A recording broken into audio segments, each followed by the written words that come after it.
We are here for you.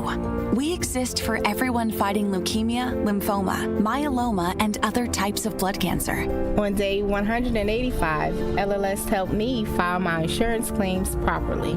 Day 5,840 and counting, and I'm still in remission. To learn more and get help on day 1, day 2, day 983, or any day, please visit LLS.org or call 1-800-955-4572. That's LLS.org, 1-800-955-4572. Get the truth and nothing but the truth with Sherwin Hughes every weekday from 9 a.m. to 12 p.m. on 101.7 FM, 1510 a.m. WGKB Waukesha, and W269DL Milwaukee, a locally owned Good Karma brand station. This is the Bloomberg Black Business Beat.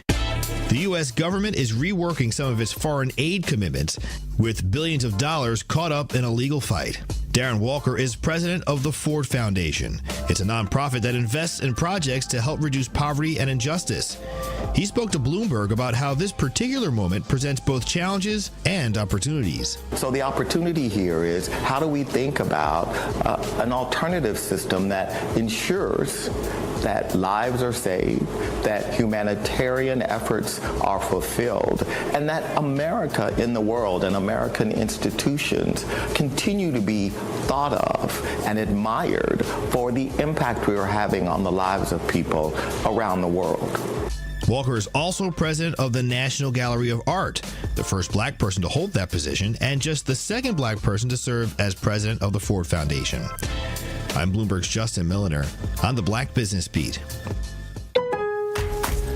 It's Pro Savings Days at Lowe's. Get up to 35% off select major appliances and save an additional $1,000 when you buy 4 select LG major appliances. Plus, get a free DeWalt 20-volt max 5 amp-hour battery when you buy a select DeWalt 20-volt max tool. Get the job done for less at Lowe's. We help, you save. Valid through 9/26. Selection varies by location while supplies last. See associate or Lowe's.com for more details and qualifying items. Working as a dedicated Fidelity advisor, I always ask, what's important to you? I'll look at those priorities and goals alongside your full financial picture to build a comprehensive plan designed to help grow and protect your wealth. With proactive portfolio insights and an eye on taxes, I'm here to help you make the most of your money. I'm Laura Maxwell, and I'm a dedicated Fidelity advisor. Learn more at fidelity.com/wealth. Investment minimums apply. Fidelity Brokerage Services, LLC, member NYSE, SIPC.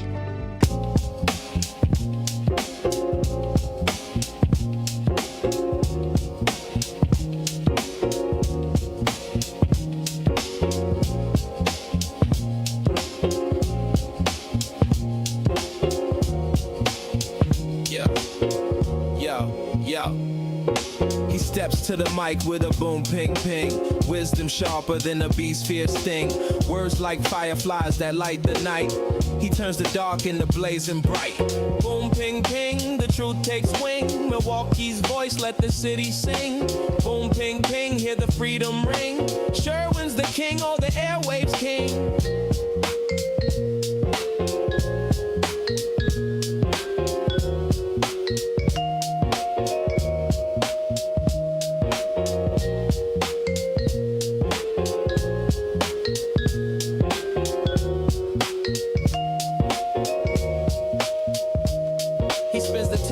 Shake the ground, unveils the truth where lies abound. Politics, justice, social streams. He molds the chaos into dreams.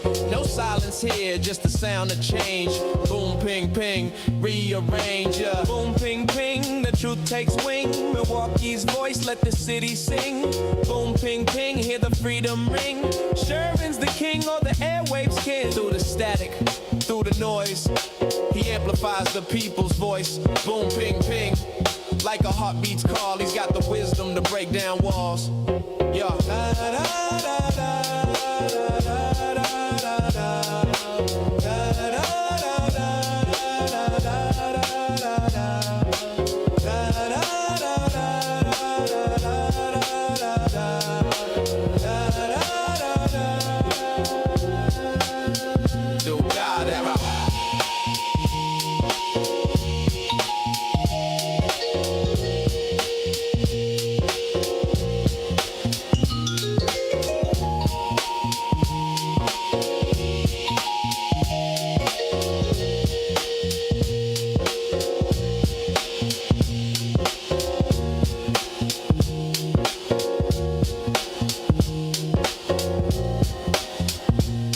Good morning. Welcome to the program. Today is Tuesday, September 23rd, 2025. Am I having deja vu? Aren't you lucky? I am. This vision of loveliness that I have here to my left. Hi, Denise Thomas, for a second day in a row. Good morning, Sherwin. You told the people yesterday. Yep. That you were going to unveil, you were going to reveal something. You couldn't tell them what it was. You couldn't leak it. You couldn't sneak it.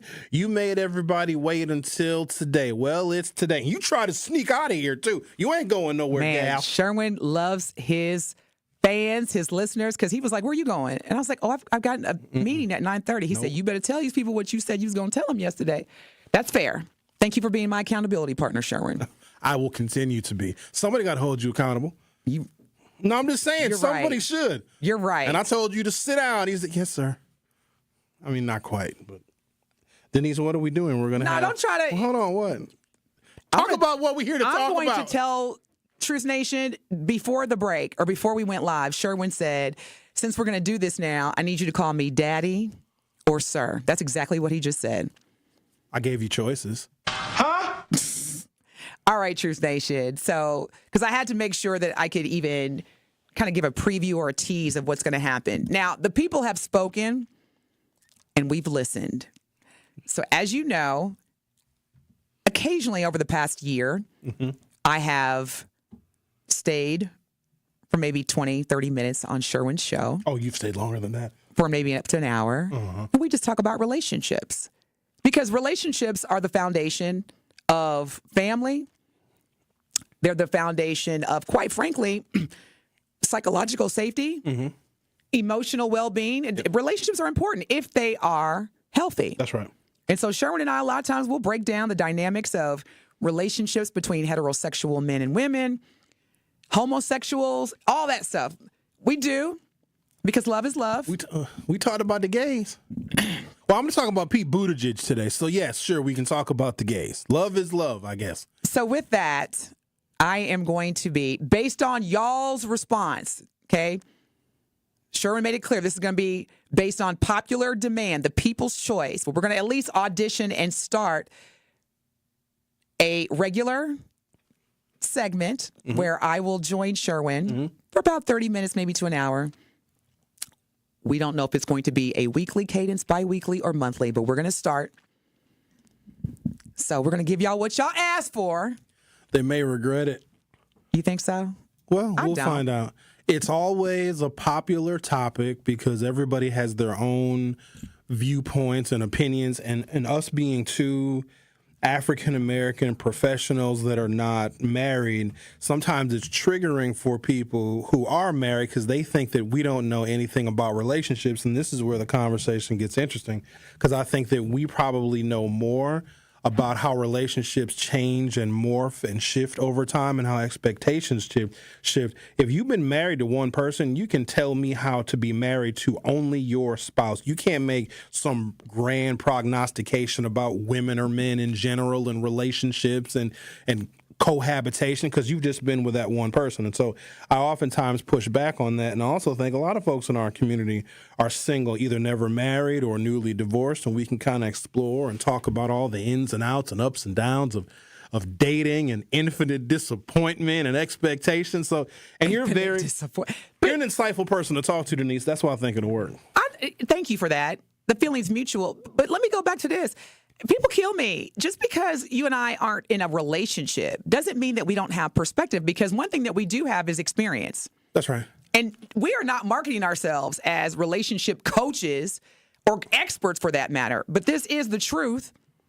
And we do have a following, and people do appreciate our perspectives, and that's what we're going to bring. But by no means is Sherwin and I saying that we are the certified relationship coaches. Absolutely not. No, I'm just not certified. Now, if you need some advice about these women folk, you absolutely can ask me. And I'm going to give you an answer. It may not necessarily be the right one. Let me also clear this up. Because two individuals are single does not mean that they are hungry, thirsty, nor desperate.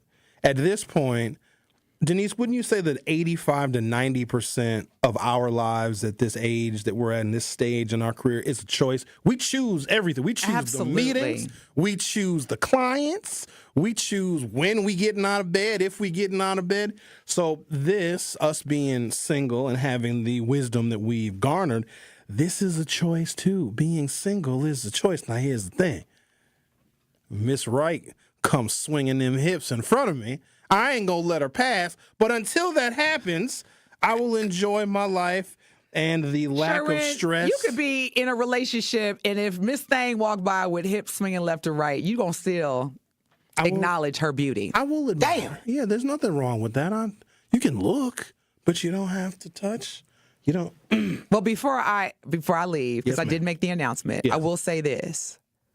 And a wise person once said this to me. So for those that are going to receive Sherwin and I's relationship segment, or for those who may be like, before you go there, let me just say this to you. And again, this came to me from a very wise person. Show me your circle, and I'll show you your future. Very good. Yeah. Accurate. I'll leave it at that. That's right. Sherwin, I love you. I'm looking forward to... Love you too. Damn, you got 612 views already? No, that's not on today's show. Can't be. That's not possible, is it? Don't be obsessed with numbers.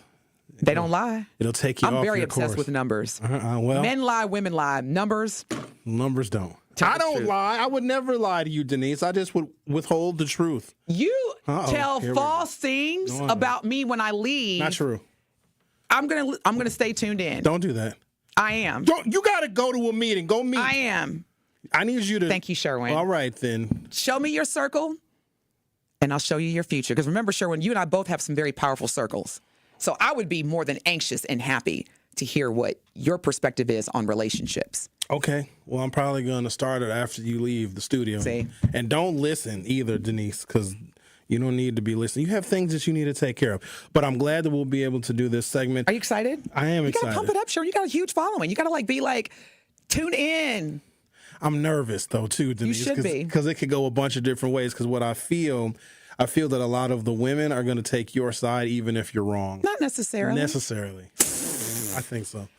Well, thank you for indulging me in this wonderful segment that I know is going to light up the airwaves and win a Grammy. What about the men who take my side? You can have them. No, that's fine. You know why these men take your side, Denise? Several of them want to hunch you. A lot of wow. No, they do. They make it clear. So when you leave, sometimes, ooh, Sherwin. Thank you, Ricky. Ooh, Sherwin. Ooh, that Denise. I sure do loves me some Denise. I drink love her you back. I drink her bath water. They always. You so silly. They want you to. Well, thank you for joining me, and we'll see you soon. When do we start this? Next week? This week? Here's the thing. We got to talk about that offline. Okay. Because you hold me accountable. If I say a date, you're going to be like, you said so. All right. We'll work together, and you tell me what works best for you. Daddy will let you know. You're listening I got to take a commercial break. You're listening to The Truth with Sherwin Hughes. On today's show, before I go to break, so Kamala Harris's book is being released today, 107 Days, and she was on the Rachel Maddow show last night talking about her side of the story of that 107 days, what she was experiencing, what she was going through, and her perspective on things. And it seems like she is setting herself up for a potential run in 2028. And I'm going to give you my thoughts on why I think she is harming her chances of being taken seriously as a Democratic nominee in 2028. You're listening to The Truth with Sherwin Hughes. Denise is still on camera putting her stuff in her bag. The Truth with Sherwin Hughes. We'll be right back. The Truth with Sherwin Hughes returns after this on 1017 The Truth, The Truth app, and 1017thetruth.com. So let me ask you, when the government, and again, I'm doing the air quotes, tightens the belt, who's standing underneath the belt when it snaps back? This is The Truth Unfiltered with Denise Thomas and Dr. Ken Harris. Don't want you to agree. Honestly, should I be transparent? I don't really care if you agree. I, like you, want to be heard. Sundays starting at 7 on 620 WTMJ and Mondays at 6 on 1017 The Truth. Tracy, going back to the process, and as it relates specifically to the partnership that Old National Bank has with Housing Resource. What does the process consist of when coming through this program? It's a referral process. We work with clients that first-time homeowners that may not have the counseling that they need. They may not have the equity, the down payment that they need. So we refer them to our partners like HRI or Housing Resources, Inc., because we recognize that those organizations, they have the resources, they have the tutorial documentation and all of those things that are necessary for first-time homeowners that don't know the process, may not know the system, may not know what's required for home ownership. So working with Housing Resources, Inc. and other partnerships that we have like through WIDA has been very, very advantageous, not only for us, but also the organizations, but also for the community. You are listening to The Truth with Sherwin Hughes on 1017 The Truth, The Truth app, and 1017thetruth.com. Bye, Denise. She's still here. I'll see you later. All right, then. I think she's coming back on, I don't know, Thursday, maybe. All right, did you guys happen to see Kamala Harris on Rachel Maddow yesterday? I was riveted to the conversation. I'm going to say that. But then also, because the vice president is going on a book tour, she is not coming to Milwaukee, which I find disappointing. She's coming to Chicago, but not to Milwaukee. She showed a lot of love. Her campaign showed a lot of love, a lot of time, a lot of attention to Milwaukee, and I'm a little disappointed that she is not coming back here on her book tour.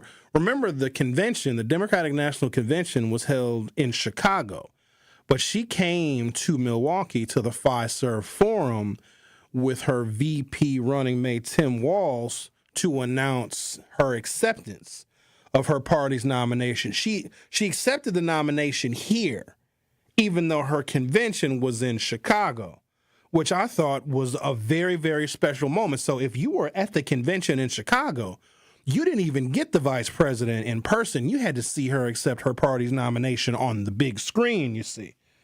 So I have reached out to the people that I know that are connected to the vice president to see if we can get her back here, because it seems like she's willing to talk. And that's good. Whenever someone is no longer under the political spotlight, and it's got to be a relief for her, because the campaign was rigorous. She was under a tremendous amount of pressure, not to mention all of the boxes that she checked, which a lot of us thought were positives, but ultimately were held against her. So the pressure that she was feeling, I'm sure, was immense. And now that the campaign is over, she probably is relieved in that regard. But looking at the state of the country that her loss created has got to be at least somewhat unsettling. Now, there's probably enough blame to go around. You know that we've been doing an autopsy of the 2024 campaign since November of last year, and you could go 1,000,001 different directions as to why that campaign was not successful. But like any other endeavor, I believe this. Some of you may believe it. Others deny it. But let's not run from the fact that failure starts at the top. It does. And a lot of times when a large organization fails, and a presidential campaign is about as large of an organization as you can possibly get. It is a multi-billion-dollar, extremely complicated bureaucracy that has tentacles in all 50 states and thousands of counties and different structures, and it's connected with business and a donor network. It's a very, very complicated structure, but at the very, very top is where the failure begins. There were some things that she didn't do right. I'm sure there's some things that she wished she could have done a lot differently. I think she put far too much on the American people to have a set of expectations about Donald Trump. It was left to us to read Project 2025. It was left to us to take all of the threats that she was making of what would happen to our democracy. She left it up to us to take it seriously. What was missing was specifically, here's how I'm going to improve your lives. It was too many micro issues. it was women's rights and it was abortion rights and protecting Roe versus Wade. That was probably 51% of the campaign. I don't know if there was enough attention paid to what the economy was, what inflation was, because she couldn't really talk about those things because she was at the helm when inflation was going up and the price of gas was going up and the price of eggs, which we were so concerned about, it seemed, about a year ago. So she had to be very, very careful. Another takeaway, and I got some more details I'm going to share with you, is she threw a lot of people under the bus. And if she is seeking the nomination in 2028, let me be abundantly clear, I would not support her. If the field in 2028 leads us to arrive at Kamala Harris being the Democratic nominee, then the Democrats have failed miserably. If with the talent that the party has, there's a lot of talent, there's young talent, diverse talent. If we arrive back at Kamala Harris in 2028, then J.D. Vance or maybe a third term of Donald Trump would come very sharply into focus. She lost.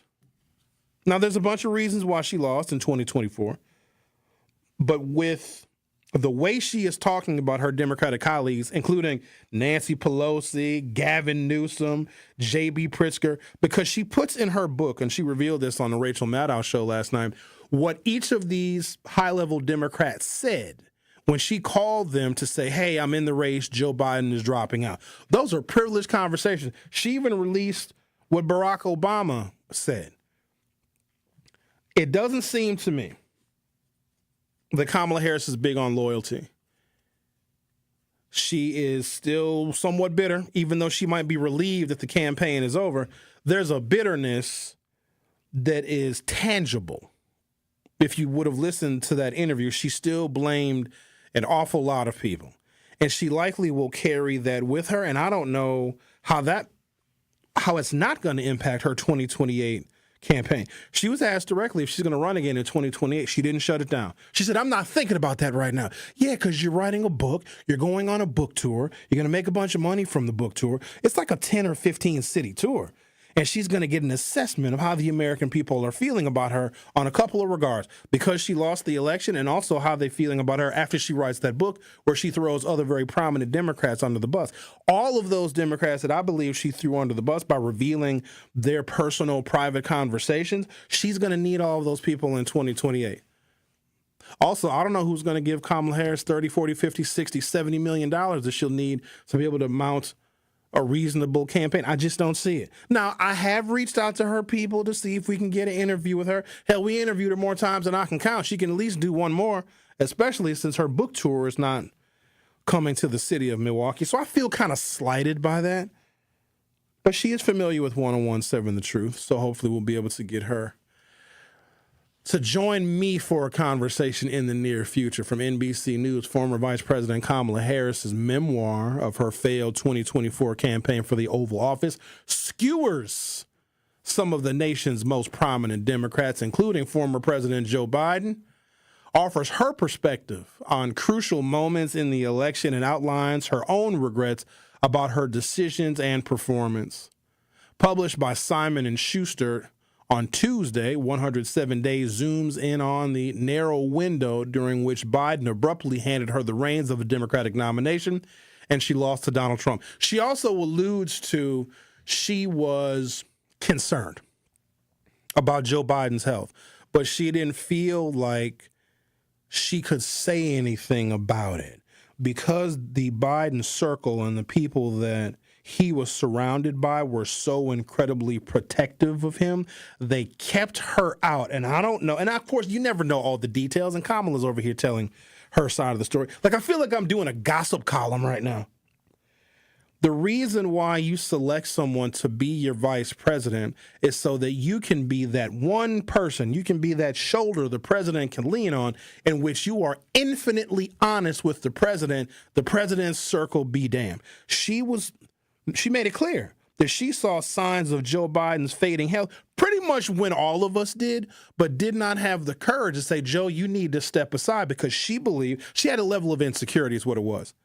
And she reveals that level of insecurity in a very covert way. She was too insecure to tell the president that he was in no shape to run for re-election, that he would not have been able to go full strength against Donald Trump. He didn't have it anymore. She was afraid to tell him that because she thought it would look self-serving. If Joe Biden picked her to be his running mate, it is assumed that she would be the next Democratic nominee and supported by her party and supported by him. He was the one that picked her. Yet she felt some kind of way about being honest with him, even though she knew it was time for him to step aside. I think all of those things hurt the campaign. Now, let me say this.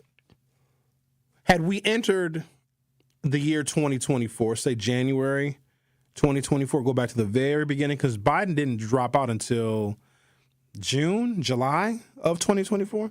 Let's say Kamala Harris had that whole 6 months. Had Joe Biden said, hey, everybody, I'm not going to run for re-election. Kamala Harris is going to be obviously my selection. First of all, Nancy Pelosi would have called for a Democratic primary, which might have been a good thing. Had Kamala Harris won a Democratic primary amongst all of the other Democrats that would have thrown their hat in, well, then it would have been a much easier case to make for her because she beat out all the other Democrats that would have run in that primary. But even if she had more time, I still don't think she would have won. I don't think so. I don't know if she had the personality for it.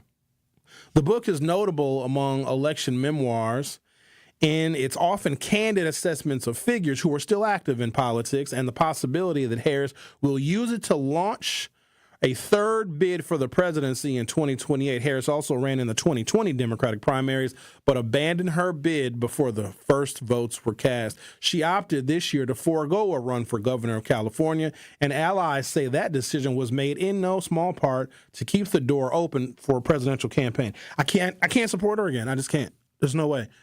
Other talent that didn't lose the most consequential election of our lifetime deserve to have a shot. The Democrats for a very long time have recycled the same leaders, and it worked. Recycling the Clintons worked until it didn't. Obama ran for one term, he ran for another.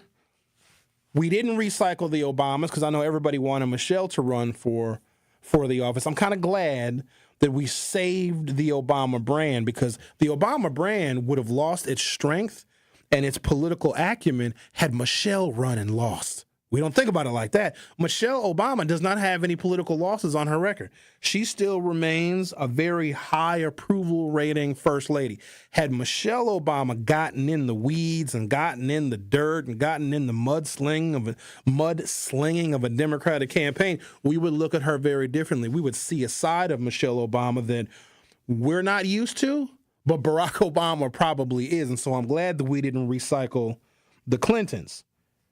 There are no more Bidens left that can run, which is a good thing. But Kamala Harris is still a remnant of that Biden administration. And even if she did decide to run in 2028, which, depending upon what polling says, it also depends on how she matches up as far as her name recognition amongst other Democrats that will throw their hat in the ring in 2028, she would launch a campaign. She would. If for no other reason out of pure arrogance, I would have a very hard time supporting her. Because that whole era, she reminds me of COVID.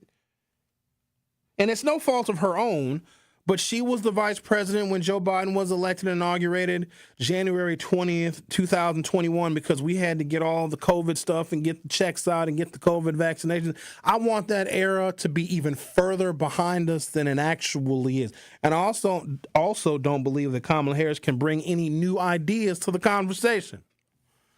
In one newsy nugget, Harris writes that Biden first asked her whether she would be willing to take his spot atop the ticket if he stepped aside. That should have been her intro to say, yes, Joe, you need to leave the race now.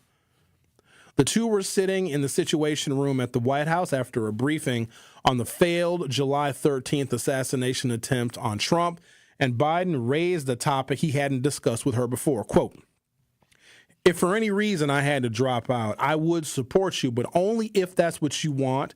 It's occurred to me I haven't asked you, Biden said. According to Harris's account, she writes that he had clearly rehearsed the speech It wasn't a spontaneous thought. She didn't have to say that in the book. That's disrespectful to the man that gave her a privileged opportunity. Like, she just says these, like, little unnecessary things. So I'm going to take a break, come back. There's a few other details I want to share with you about what Kamala Harris is revealing in her book. And I think what she reveals in this book will solidify her as a candidate of the past. But again, I could be wrong. Who knows? Maybe we are not impressed with the field of Democrats that announced they're going to run for president in 2020. And maybe Kamala Harris becomes the safe choice. I will say this much. At this point, I'm much more likely to support Pete Buttigieg than I would Kamala Harris. And she said something in the book about him that drew ire, not just from other Democrats, but drew ire from Pete Buttigieg as well. I'd vote for the gay fella. I don't care if he's gay. We got to get over that. Can we vote for a gay? Don't shake your head, Ricky. I want the best person, the smartest person, an intuitive person, a person that looks out for the best interests of the United States of America, a person that understands and believes in the damn Constitution and wants to protect people's rights and doesn't want to use the power of the federal government to punish their enemies and doesn't weaponize and politicize the Department of Justice and doesn't weaponize and politicize the Federal Communications Commission. Just a normal, regular, good old-fashioned president. I want a white one, too. We got to stop with thinking we can get black and brown presidents. America's not ready. Don't give America something that it ain't ready for. Give me a good white one that I can work with. Plus, a white president, I hate to have to say it. I'm going to say it. Should I say it? Too late. I got to say it. A white president can do more for black people politically than a black president could. And I say that because Donald Trump, as a Republican, could do more for gun control than any Democrat could, because it would be expected that the Democrats want to take your guns. It would never be expected from a Republican to want to take your guns or sign some executive orders on gun control. In fact, Donald Trump has that grace. Democrats do not. I'm cool with a white president. Plus, I'm not playing racial politics no more, racial identity politics. Y'all know this. Just because somebody is black don't mean that they for you. You got a whole bunch of black folks out here that ain't doing right by black folks. Give me a good white. I'll take a white. So you're basically saying that we're already used to the Republicans being a bad guy and it won't be news whatever they do. I mean, that's par for the course. I want a white fella. And even if he's gay, I'll take a gay white. That's a minority. I kind of see your point where you're going with this, because it's like, Ain't nothing wrong with a gay. Wait, what? I said, ain't nothing wrong with somebody that wants to be a gay. I probably said that wrong. We're not doing that today. You know what I mean. I was going to say something. I don't have a problem with you people. No, I don't. It doesn't bother. Well, it shouldn't bother me. I don't know what to say at this point. I'm not discriminating against the gays. There's half of my Trumpers that call me are gay. I got gay black Trumpers that call the show with great frequency. I don't care. I'm more upset that the Trumpers than the gay. That's probably going to get me in trouble, too. The Truth with Sherwin Hughes will be right back. The Truth with Sherwin Hughes returns after this on 1017 The Truth, The Truth app, and 1017thetruth.com. Saving energy and money? It's easier than you think. Here are 2 simple things you can do to reduce your energy use and lower your energy bill. Use thermal curtains to reduce each room's energy loss by up to 25%. And make sure vents aren't blocked by furniture or rugs to improve airflow and comfort. Simple, smart savings. Get more energy-saving tips at WeEnergies.com. Again, that is WeEnergies.com. This summer, your wishes take center stage at WishFest at Potawatomi Casino Hotel, Milwaukee. Play your favorite games with your Potawatomi Rewards card all summer for over $1 million in prizes and earn entries into the WishFest prize drawings on Friday, September 26th. Your entries from July, August, and September all count. Plus, 5 lucky winners will have their ultimate wish granted. Wish big, win big. Only at Potawatomi. More info online. Must be 21 and rewards member to play. So you telling me that you can make lobster tail and crab legs? It will still taste like a lobster tail and crab legs, but they vegan? Let me tell you, and my customers can testify to this. I can make vegan chitlins. Now, come on. I don't know what chitlins taste like because it's been about 40 years since I had them. I love it. But you can do that. My best customers for my vegan chitlins are those people who still eat meat. Download the new 1017 The Truth app now. Milwaukee Black Talk. 1017 The Truth. Coming with straight truth. Even the police department arguing over their little 12% that they want, and it's a shortage. Okay, I think at some point the people got to start using common sense. It ain't nothing personal. It's something that's community. That's it. And a lot of people try to deflect and make it personal. That's how you know they ain't doing nothing, because they try to make it personal. But really, it's about the conditions of the neighborhood, the conditions of the residents, the safety quality, the public safety ideas. Are we getting that? Are we using the taxpayers' dollars the best way we can to make a difference, to become a resource for everybody in the family to thrive? Is that happening? Yes or no? And if it's not, then you switch the coach. You get a different philosophy on the people. That's it. When times are tough, you need people to roll up their sleeves and get to work. When everything is working well, you sit back and you let it coast. You can't coast and things are bad. Tune in to all your favorite 1017 The Truth shows all day, every day by downloading the Truth app. Milwaukee Black Talk. I'm going to say something. I'm a conservative, as you know. I might not agree with you all the time, but even when I don't agree with you, you crack me up. And the other guy, he just pretend conservative all day. And you do make me think. But when you do better than anyone, you think on your feet. Now that was a compliment coming from somebody who is as Trump-loving as he is, that can appreciate what we do here. Listen to The Truth with Sherwin Hughes, weekdays from 9 a.m. to 12 p.m. You are listening to The Truth with Sherwin Hughes on 1017 The Truth, The Truth app, and 1017thetruth.com.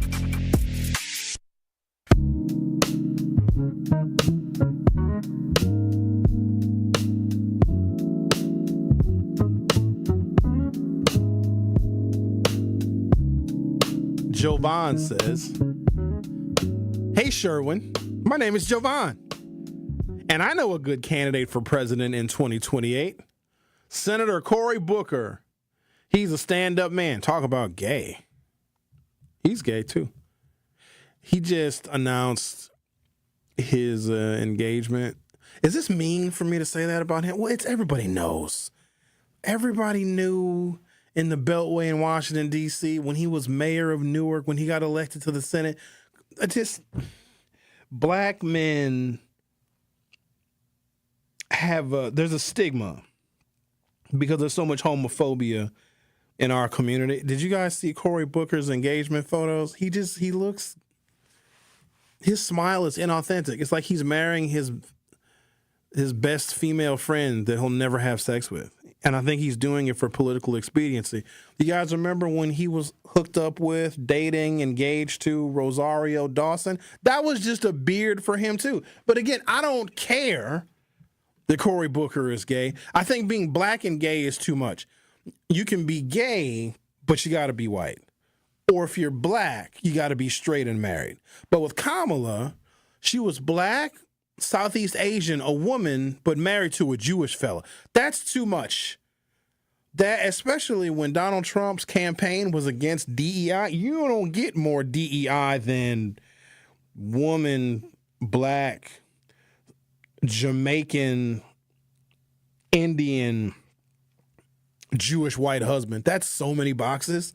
That's too much. Because then you don't know, like, how is she going to execute the law on behalf of her Southeast Asian counterparts? And some of you had a problem with that. Some of you recalled a bill or something she did when she was in the Senate that gave some kind of benefit to India or Southeast Asian people. And some black folks got mad and said, oh, she's not doing anything like that for us. So that turned some people off. The fact that she's a woman, that's going to alienate, well, you know, women voters, because women voters don't want a woman. That's a conversation that y'all need to have amongst yourselves. I'll vote for a woman. I have. I voted for many women. I don't mind voting for women folk. I want to vote for the most qualified candidate. Millicent said, Millicent said a lot. She lost due to racism. Let's be clear. They voted for white trash. She won't run. So you're saying she won't run in 2028, Millicent? She might. If somebody encourages her to, and if she believes she can raise the money and outcompete whoever else is in the Democratic primary. Like, I don't mind if she gets involved in a Democratic primary just to see how she fares against younger, newer, fresher, more in-tune Democrats that do not have a presidential loss under their belt. Because the other thing that she's going to really need, if she's to run in 2028, and at this point, let's expect it, because she didn't close the door to it. She's going to see how the book tour goes, how much money she makes, how America still feels about her. There are very little things in her term as vice president that would be relevant in 2028 that she could run on. The whole point of serving as vice president of the United States is you're so incredibly proud of the things that you did that America wants to bring those things back. And like I said earlier, she's a COVID vice president. Whatever she did or whatever political assistance she offered President Joe Biden at the time was because we were in a major pandemic. That pandemic is behind us. And what was left in the wake of that pandemic was some economic turmoil, high rates of unemployment, wages didn't rebound, all those other horrible things. Nobody wants to revert back to that. But that's what her term in office was. And I just don't think that's going to play well in 2028. Also, she's going to wear the scars of all of the things that Donald Trump is doing. Because at the end of the day, because her campaign was not successful, and failure starts at the top, the damage Trump will do, she's going to have to answer for some of that because her campaign failed. But Millicent, I don't think that racism was the reason why Kamala Harris lost. I would say more gender bias because America elected Barack Obama twice. Even Wisconsin, which I could make a case that racism is alive and well in this state. You could just look at the African-American male incarceration rate and how our neighborhoods and communities are over-policed and whole bunch of other things, and our fight for shared revenue here in the city of Milwaukee and how the Republicans have targeted Milwaukee. But even we elected Mandela Barnes to be lieutenant governor. When it comes to the help that people need from their government, if people are desperate enough, they can put their racism away, at least temporarily. I thoroughly believe that. Which also leads me to believe if somebody for their own self-interest can tuck their racism away, because there are people that voted for Barack Obama that also turn around and voted for Trump. We would argue now that, those Trump voters are racist. Yeah, but not all the way and 100% because some of them did vote for Barack Obama. If people can tuck their racism away and make a sound political decision, which I think people did when they voted for Barack Obama in 2008 and 2012, then racism ain't even really all that real. It's only a tool to the extent it can be useful. Now, what we do together as a nation to make racism less useful, where it is not a utility, I think that is the salvation that we're all looking for. We just haven't found it just yet. Early on in 107 Days, Kamala Harris describes her sentiments toward Biden as she spoke to her campaign staff for the first time in late July at the Wilmington, Delaware headquarters. Quote, "My feelings for him were grounded in warmth and loyalty, but they had become complicated over time with hurt and disappointment," she writes. In detailing her conversation with him when she dropped out, she recalls Biden's wanting to wait days to endorse her so national attention would focus on him for a little while. A plan she talked him out of, believing it would have hurt her ability to lock down the delegates she needed to secure the party's nomination. When Biden spoke to the nation later that week to explain his decision, she writes, quote, "It was almost 9 minutes into the 11-minute address before he even mentioned me. She took similar umbrage at Joe Biden's speech at the Democratic National Convention in August." I don't even remember Joe's speech, actually. "He spoke for nearly an hour detailing the accomplishments of our administration," Harris writes. "It was a legacy speech for him, not an argument for me, and he was entitled to it. But if we waited for some personal stories about working with me and what qualities he had said led him to endorse me, they weren't there. In the book, Harris bemoans her choice not to question Biden's decision to run again for president. She lays out some of her reasoning at the time. And then she goes on to say, of all the people in the White House, I was in the worst position to make the case that he should drop out. I knew it would come off to him as incredibly self-serving if I advised him not to run. Kamala, that's what you're supposed to do. If somebody picks me to be their vice presidential running mate, which let's be clear, no one will. And if I feel that my president that selected me to be their running mate and we won, which means that I'm a part of that victory too. If somebody selects good old Sherwin to be their running mate and we win and we get elected, and if the person that picked me, that is the president of the United States, if I feel that they're diminished or their capacities are not being fully realized, or that they're slipping and they're not serving the American people, I am the first person that should be telling the president that selected me to be their running mate, that it's time for them to step aside. Could it be seen as self-serving? Being vice president of the United States is a self-serving position. You take and accept that position for a couple of reasons, because you're going to be the next nominee and potentially the next president, or you're waiting for the president to die. That is about as self-serving as you can get. I'm not crazy about some of the excuses that she is giving. And also, a lot of this is Kamala Harris's regret. And she's had a lot of time, and especially as Donald Trump makes things worse and says even more horrible things and uses his power in a way that is pushing us further toward authoritarianism, I think that her guilt is resurfacing. I'm going to take a break, come back, we're going to talk to Linda on the other side, see what she got to say about things. You're listening to The Truth with Sherwin Hughes. We are talking about Kamala Harris and her book that is out today, 107 Days, and her book tour starts, if I'm not mistaken, this week. She is not coming to Milwaukee on her book tour, but she will be going to Chicago.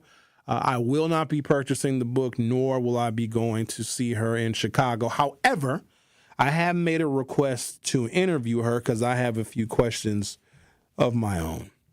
The Truth with Sherwin Hughes. Will be right back. The Truth with Sherwin Hughes returns after this on 1017 The Truth, The Truth app, and 1017thetruth.com. From the biggest stars to the greatest moments, Behind the Bucks is Bucks history like you've never heard it before. It's all on Behind the Bucks on the Bucks Plus audio network. Behind the Bucks is presented by Gallagher, your trusted insurance broker and HR and benefits consultant. Available now on bucks.com/plus, the Bucks app, the new ESPN Wisconsin app, and wherever you get podcasts.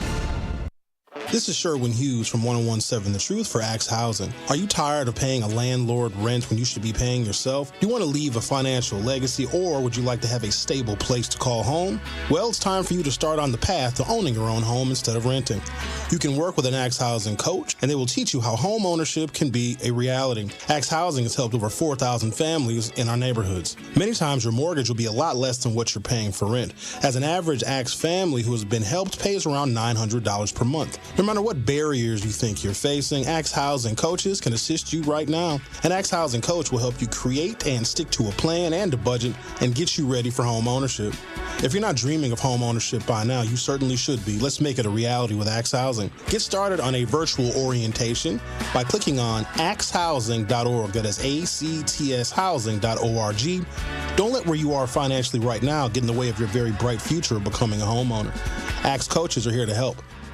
Friday Night Lights now officially lives here. 1017 The Truth is the proud home of Marquette Hilltoppers football. Tune in this Friday night as the Hilltoppers welcome their conference foe, the Sussex Hamilton Chargers. The football action kicks off at 7 p.m. on the award-winning 1017 The Truth. Marquette Hilltoppers football is presented by Gruber Law Offices and sponsored by Capital Insurance Agency, Magic Productions, Annex Wealth Management, C.G. Schmidt, Left's Lucky Town, Liberty Engineering, and Marquette University High School.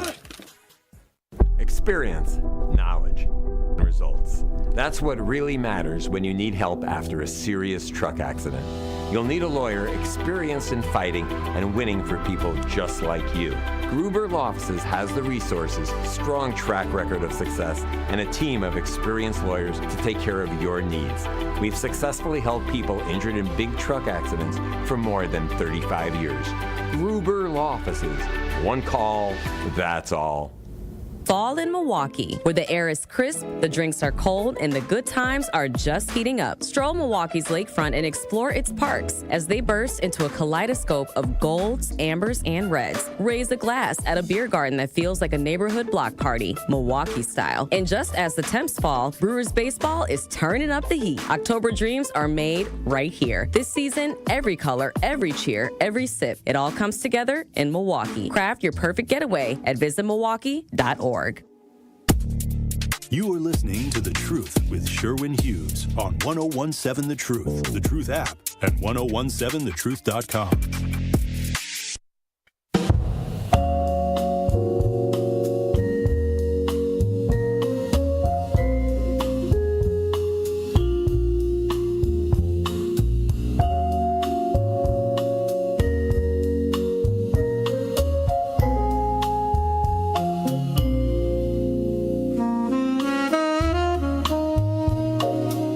Jovan says, or Gavin Newsom, and I support Crowley for governor of Wisconsin. Sherwin, you could be lieutenant governor. Lieutenant governor of where? Not in a million years. No way, no how. I don't want to be elected anything. Not in this climate. The more people's needs go unmet by the government, when services are being cut off and grants are being sliced in half and people's lives are going to be impacted severely, whoever gets elected next is going to have to satisfy all of that pent-up demand. People's expectations for their elected official to fix all that Trump broke. To fix what he broke is one thing. Right, to get us back even and then to make people whole is going to take a catastrophic amount of effort that there's no way. This is not the political climate. Like, once stuff gets normal again, and who knows if we ever go back to normal, because some of the things that this current president is changing are going to be permanent. We don't know what they are yet, but there will be a new way of governing in America because of all of the rules that Donald Trump has broken. Because I thought that the rules that existed, the guardrails that existed, were fixtures, right? They were solid boundaries that could not be broken.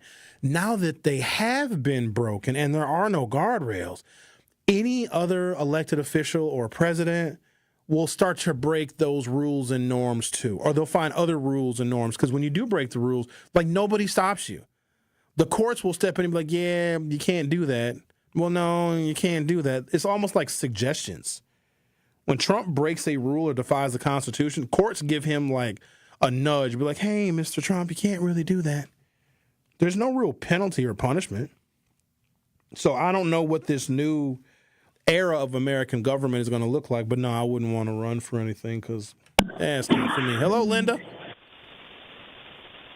Good morning, Professor. Good morning, good Comma Brand, and good morning to 101.7 The Truth, all the good black and white people of Milwaukee and America. I'm sorry, I got off my revised intro. That's because I'm thinking about what you're saying about Kamala, and I think that this is a good time, Sherwin. This is a good mixture of controversy, care, concern, politics, issues, and I think that what Kamala is doing, or inadvertently, indirectly doing, is bringing to light. We know what the Republicans are. We know what they are behind the scenes, but we don't know what the Democrats are and what they are behind the scenes. And I think that this is a necessary inconvenience for us to see why the Democrats are so broken and disconnected. And I think that it boils down to, and I've heard this, where they were saying that Biden's camp was, protecting him and keeping him from her and keeping them separated and, being all of this, uppity type of class. And I'm like, what the crap are they doing being divisive in a party like that? Come on now. They need to get themselves together. For real. For real. They too disconnected. I don't care. Republicans, even though they're corrupt, they're connected with it. And they got a plan about it. So I just think that the Democrats need to take some notes. For real. And they need to unify and get it together and stop being impartial within the party. Come on. That don't make no sense. They're being high school, childish. So I'm just upset with them, for real. And I think Kamala and Newsom will be a great ticket for whenever it comes. Would never happen. 28. Would never happen. But you know what? Mandela, she reminds me of Mandela, though, with this tactic, though. Mandela talking about running for governor. He should be on the same side. Come on. We need to get these political strategies together. Get some genius minds in the Democrat Party, for real. Because they scatterbrains to me. They're not unified. So that's what I have to say, Sherwin. All right, Linda. Appreciate your sentiment. So what happens, though, after a loss, and Republicans go through the same thing. So when Obama was in office, the Republicans were disheveled. They didn't know what to do. They were blaming this. They were blaming that. They were blaming each other. Some said, the party is not conservative enough. Some said, no, the Republican Party needs to move back to the middle. So this is typical. When a party loses a presidential election, they infight and they destroy themselves. When the Republicans were going through their rebrand, I guess, because they lost to Barack Obama twice, Donald Trump came in and took advantage of the turmoil that the Republicans were going through. They were manipulated by this outsider businessman that did disparage the Republican Party because, how did you lose to Obama twice? I'm a businessman. I'm going to get things done. I'm going to drain the swamp. That's what I think the Democrats need to be cognizant of. That's number one. Somebody else coming in and just kind of taking over and taking advantage of the fact that the party is disheveled. But I think the Democrats, they forgot how to talk to regular people. They became way too elite. They became too focused on microcosmic issues that don't impact the vast majority of American people. They fell into identity politics. They spent way too much time responding to Donald Trump instead of being a political party for working class folks who want affordable health care, who want clean air and clean water, that want our roads and our bridges and our airports repaired and lead water laterals removed. They moved way too far away from that and got into the LGBTQ stuff way too much. Now, look, it's important. All people deserve to have rights, but when you get so microscopically focused on individual constituencies in the party, I think that they alienated an awful lot of people. And hopefully the party will get back to what it used to be, a party that can actually talk to regular old Americans. The Truth with Sherwin Hughes will be back for hour 2. The Truth with Sherwin Hughes returns after this on 1017 The Truth app, and 1017thetruth.com. Tune into the award-winning 1017 The Truth Black Business Give Back Spotlight this Friday at 3:57 p.m. between the Tory Lowe Show and Truth in the Afternoon with Dr. Ken Harris. We will be joined by Renell Williams, Chief Creative Officer at Vibezilla, a.k.a. VYZ, where he will discuss why he launched a clothing and lifestyle brand and what inspires him every day. So again, that's the Black Business Give Back Spotlight with VYZ this Friday at 3:57 p.m. right here on the award-winning 1017 The Truth.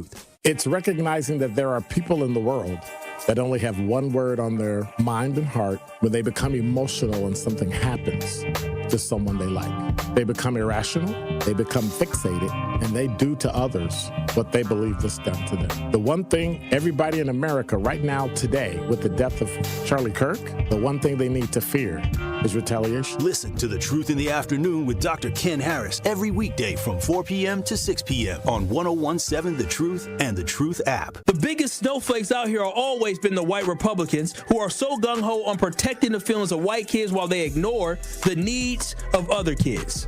If Milwaukee's youth has a problem with fighting, well, white youth have a problem with being destructive and offensive. So it is sad that our government is actively working to de-emphasize educating and uplifting students of color in different backgrounds on college campuses. That emphasis is going to be diminished, and the only kids that will suffer will be our kids. They were willing to hold up the advancement of the state of Wisconsin because they disagree with DEI. What are white Republicans afraid of? Why are they afraid to face the fact that their grandmas and grandpapas were part of a system which purposely held black folks back and failed to give us the access that we deserve? Until these politicians stop ignoring these egregious acts of hate and racial incidents, America can never be great again. Catch Truth to Power with Kyle Wallace every weekday from noon to 1 p.m. on 1017 The Truth and The Truth app. Day 1, diagnosis day. The hardest day. The day you hear, I'm sorry, this is a type of blood cancer. But day 1 is just one day. At the Leukemia and Lymphoma Society, we are here to help you move past day 1. On day 45, I discovered an online community who shared great tips for in-treatment care. I missed a lot of school during treatment, and LLS helped me keep up. We are here for you. We exist for everyone fighting leukemia, lymphoma, myeloma, and other types of blood cancer. On day 185, LLS helped me file my insurance claims properly. Day 5,840 and counting, and I'm still in remission. To learn more and get help on day 1, day 2, day 983, or any day, please visit LLS.org or call 1-800-955-4572. That's LLS.org, 1-800-955-4572. You're listening to the new 1017 The Truth, founded in partnership with Gruber Law Offices. One call, that's all. 1017 FM, 1510 AM, WGKB Waukesha, and W269DL Milwaukee. A locally owned Good Karma brand station. You are listening to The Truth with Sherwin Hughes on 1017 The Truth, The Truth app, and 1017thetruth.com.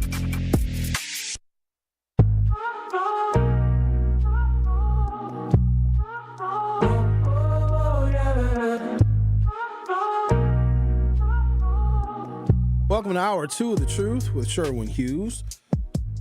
I got an email yesterday, and it was a pleasant one. And I actually forgot that something was on its way. And a lot of you probably got the same email, but I bet you ignored it. In fact, this goes back to probably 2021 or 2022. Back in 2016, Facebook allowed our data to be used by a firm that was working with the Trump campaign. The firm was Cambridge Analytica. And Cambridge Analytica got millions and millions of Facebook users' information and data. Think about all the things you share on Facebook and how the manipulation of everything that you share can create a real specific profile of you. Well, that data that we share with Facebook, that we willingly share, and we agreed to let Facebook use that data however they see fit, was taken through the creation of this app. I don't even remember the name of the app. It might say in my article here. But they were able to create voter profiles on all of us. And those voter profiles that was created via the information, our information that we shared on Facebook, was used and manipulated by the Donald Trump campaign. Now, I can go into this whole long conversation about how that Facebook data and all the information that we share was able to create messages and ads that targeted the American people in a way that they had never been targeted before. Because when you take our information that we share and you regurgitate it back to us, it seems much more authentic. And the way that you're able to manipulate people with their data is frightening, quite honestly. Well, Facebook got sued. In fact, the lawsuit was between $5 billion and $725 million. And so if you were a Facebook user at that time and you could verify that you had a Facebook account in 2016 when Cambridge Analytica manipulated and stole our user data and provided it to the Trump campaign, you were entitled to a cash settlement. So there was a bunch of emails that went out because I'd heard about the lawsuit. And we probably talked about it here on 101.7 The Truth. Maybe some of you paid attention, maybe you didn't.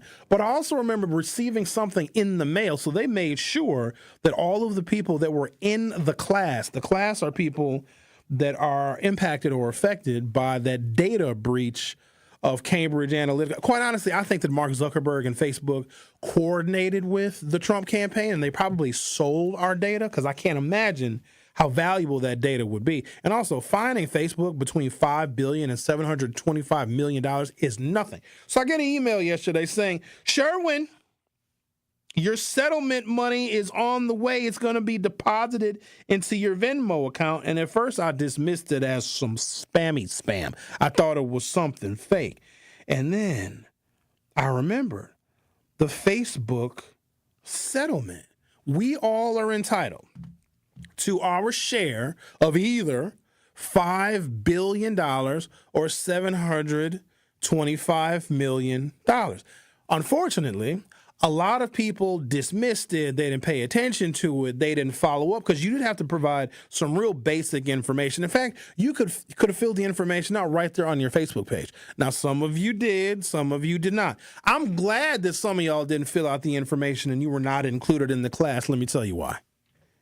Because if everybody who was a member of Facebook at the time that was impacted by the Cambridge Analytica data breach, where our personal private information was turned over to the Trump campaign. Here's the unfortunate part. They still have our personal and private data, because I don't know if there was anything that required the Trump campaign to extinguish it. If anything, they took our user data from social media, combined it with our IRS tax records, our social security numbers, et cetera, et cetera. So now the profiles they have on us are more descriptive and then probably fortified with artificial intelligence, but I guess it is what it is. But had more people paid attention to those notices and filled out the forms or filled out the questionnaire to determine if you were a part of the class or not, then our settlements would be even less. Rick, did you get your Facebook stimmy? Did you get your money?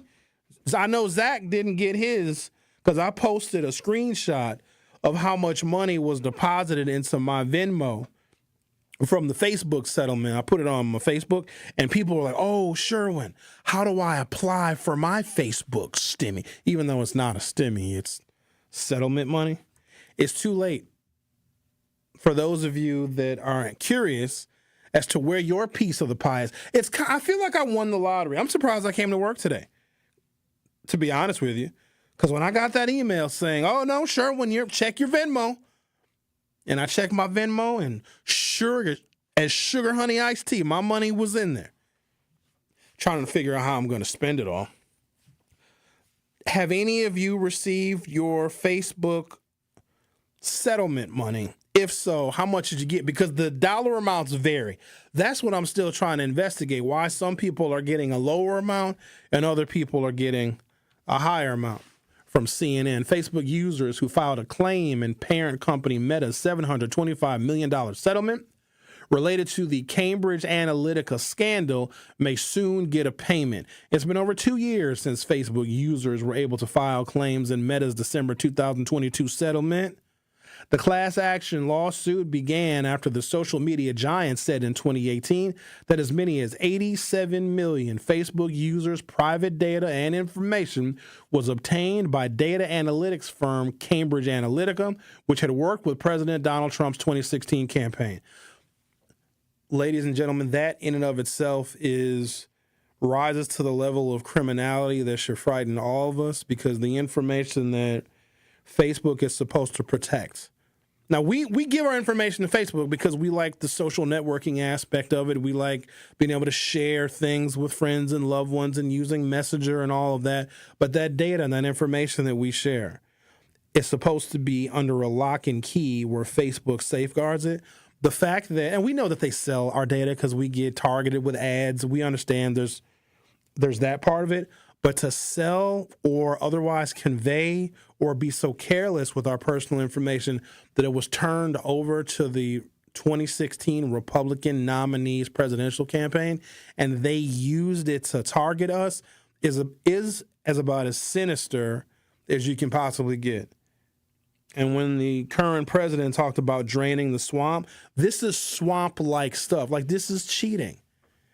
Because a lot of people who are on Facebook, yeah, there's some political people. Of course, I'm one of the political personalities that's on Facebook. But a lot of folks are just on there to share stories, to post statuses, to post pictures, to keep up with relatives. None of their intent and their use for Facebook, at least in 2016, was for political purposes. I think now Facebook and social media is way more politicized now than it was back then.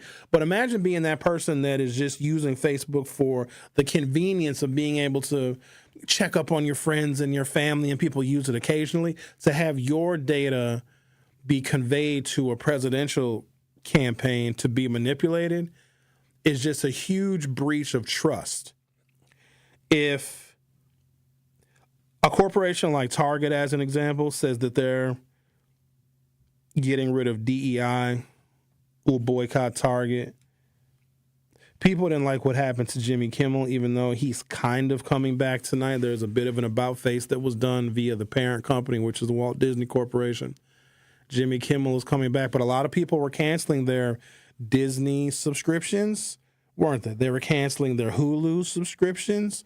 There were a bunch of Hollywood writers and actors that said until Jimmy Kimmel came back, they would never write for Disney ever again. So there was major backlash and real significant boycotts. And you guys are familiar with boycotts that we did earlier in the year. There was one day where everybody wasn't supposed to go to McDonald's or whatever. You guys remember that boycott?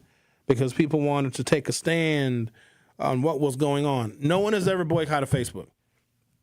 And they did something worse, or they were complicit in something that was way worse than why people have boycotted corporations and businesses in recent memory. That just defies my comprehension. Our data, our personal data, like all of it, name, address, phone number, your likes, your dislikes, where you go, what you do, everything in your phone book. Facebook has access to your contacts.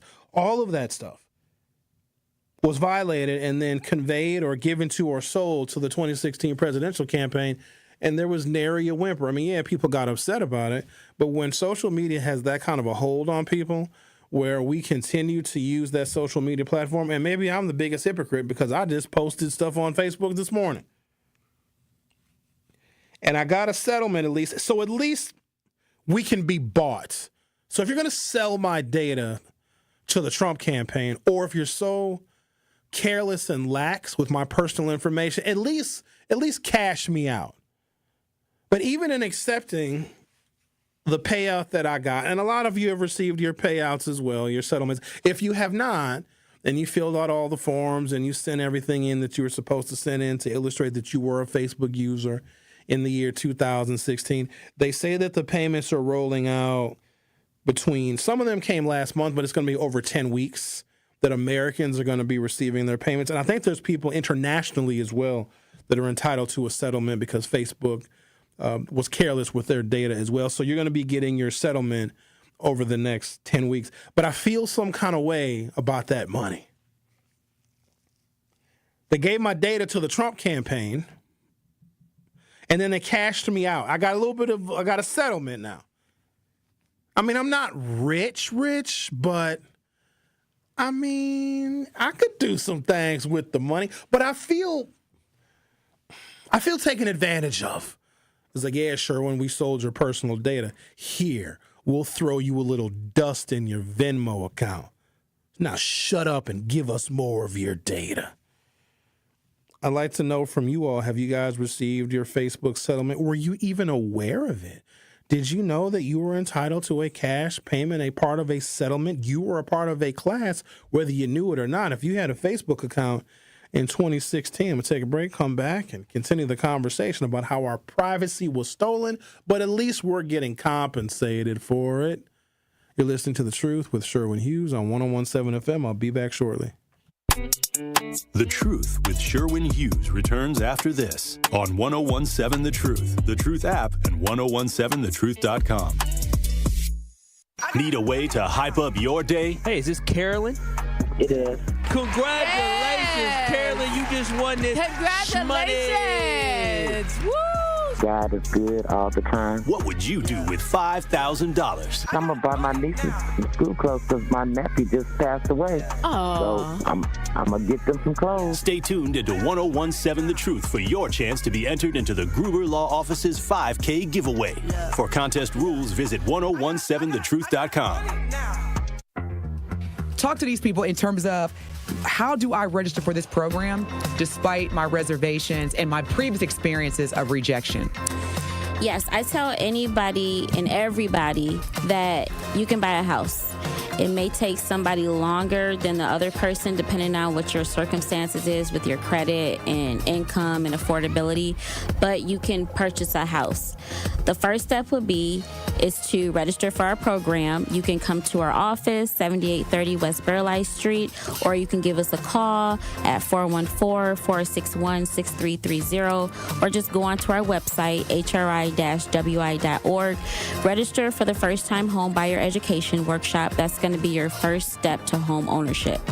During that class, you're going to learn everything that you need to know from A to Z, how to get approved for a house, how to look for a house and put an accepted offer, and how to close on a home. Friday Night Lights now officially lives here. 1017 The Truth is the proud home of Marquette Hilltoppers football. Tune in this Friday night as the Hilltoppers welcome their conference foe, the Sussex Hamilton Chargers. The football action kicks off at 7 p.m. on the award-winning 1017 The Truth. Marquette Hilltoppers football is presented by Gruber Law Offices and sponsored by Capital Insurance Agency, Magic Productions, Annex Wealth Management, C.G. Schmidt, Left's Lucky Town, Liberty Engineering, and Marquette University High School. Hey, Drew and Jonathan Scott here. Build a customized renter's policy with American Family Insurance so you can protect your tandem bike on the go. Thief! Oh, he is struggling with that two-seater. Life's better when you're under American Family's roof. Insure carefully, dream fearlessly. Get a quote and find an agent at amfam.com. Some exclusions may apply. Products not available in every state. American Family Mutual Insurance Company, SI and its operating companies. 6000 American Parkway, Madison, Wisconsin. When you're high, you feel different. Pretty obvious, right? You think different, talk different, but if you feel different, you drive different. So if you're high, just don't drive. Brought to you by NHTSA and the Ad Council. Happy kids heal faster, and that's why Starlight is dedicated to improving the mental well-being of sick kids across the U.S. Learn how at starlight.org. Bike crash? Call Gruber Law Offices. One call, that's all. You are listening to The Truth with Sherwin Hughes on 1017 The Truth, The Truth app, and 1017thetruth.com.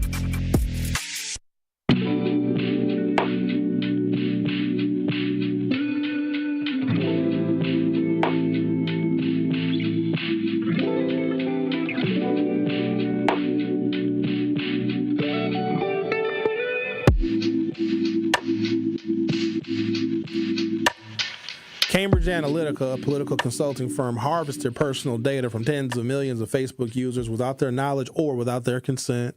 The data was collected through a personality quiz app called This Is Your Digital Life, which I don't even remember, created by researcher Alexander Kogan. Do you guys remember a Facebook app, side note, called Owned, where you could buy people on Facebook? Do you guys remember that app? I'm not the only one. The early days of Facebook was the wild, wild west. All right, so Ricky and I are friends on Facebook, right? I could, and Owen would give you like a random arbitrary amount of money, right?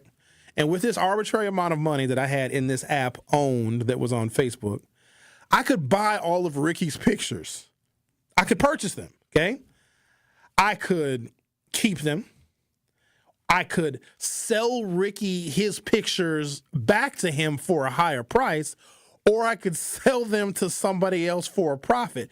And so once you've amassed all of these different people's pictures, and if more people are bidding to buy the pictures that you own, the price would obviously go up. And the more money you made, the more profits you made, the more people you could buy, therefore the more people on Facebook that you could own. It literally was a slavery app. Now they got rid of it, but my God, was it fun.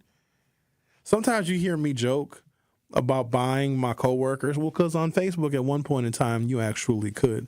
Now, I can't even imagine the user data that Facebook garnered from us buying and selling other people and who that information was turned over to. So the question I want to ask you guys today, because we're entrenched in social media. We even take it a step further. Now I use artificial intelligence. Some of you use it as well. Do you feel comfortable? Are you okay? Do you trust social media companies, whether it be Snapchat or Instagram or LinkedIn or Facebook?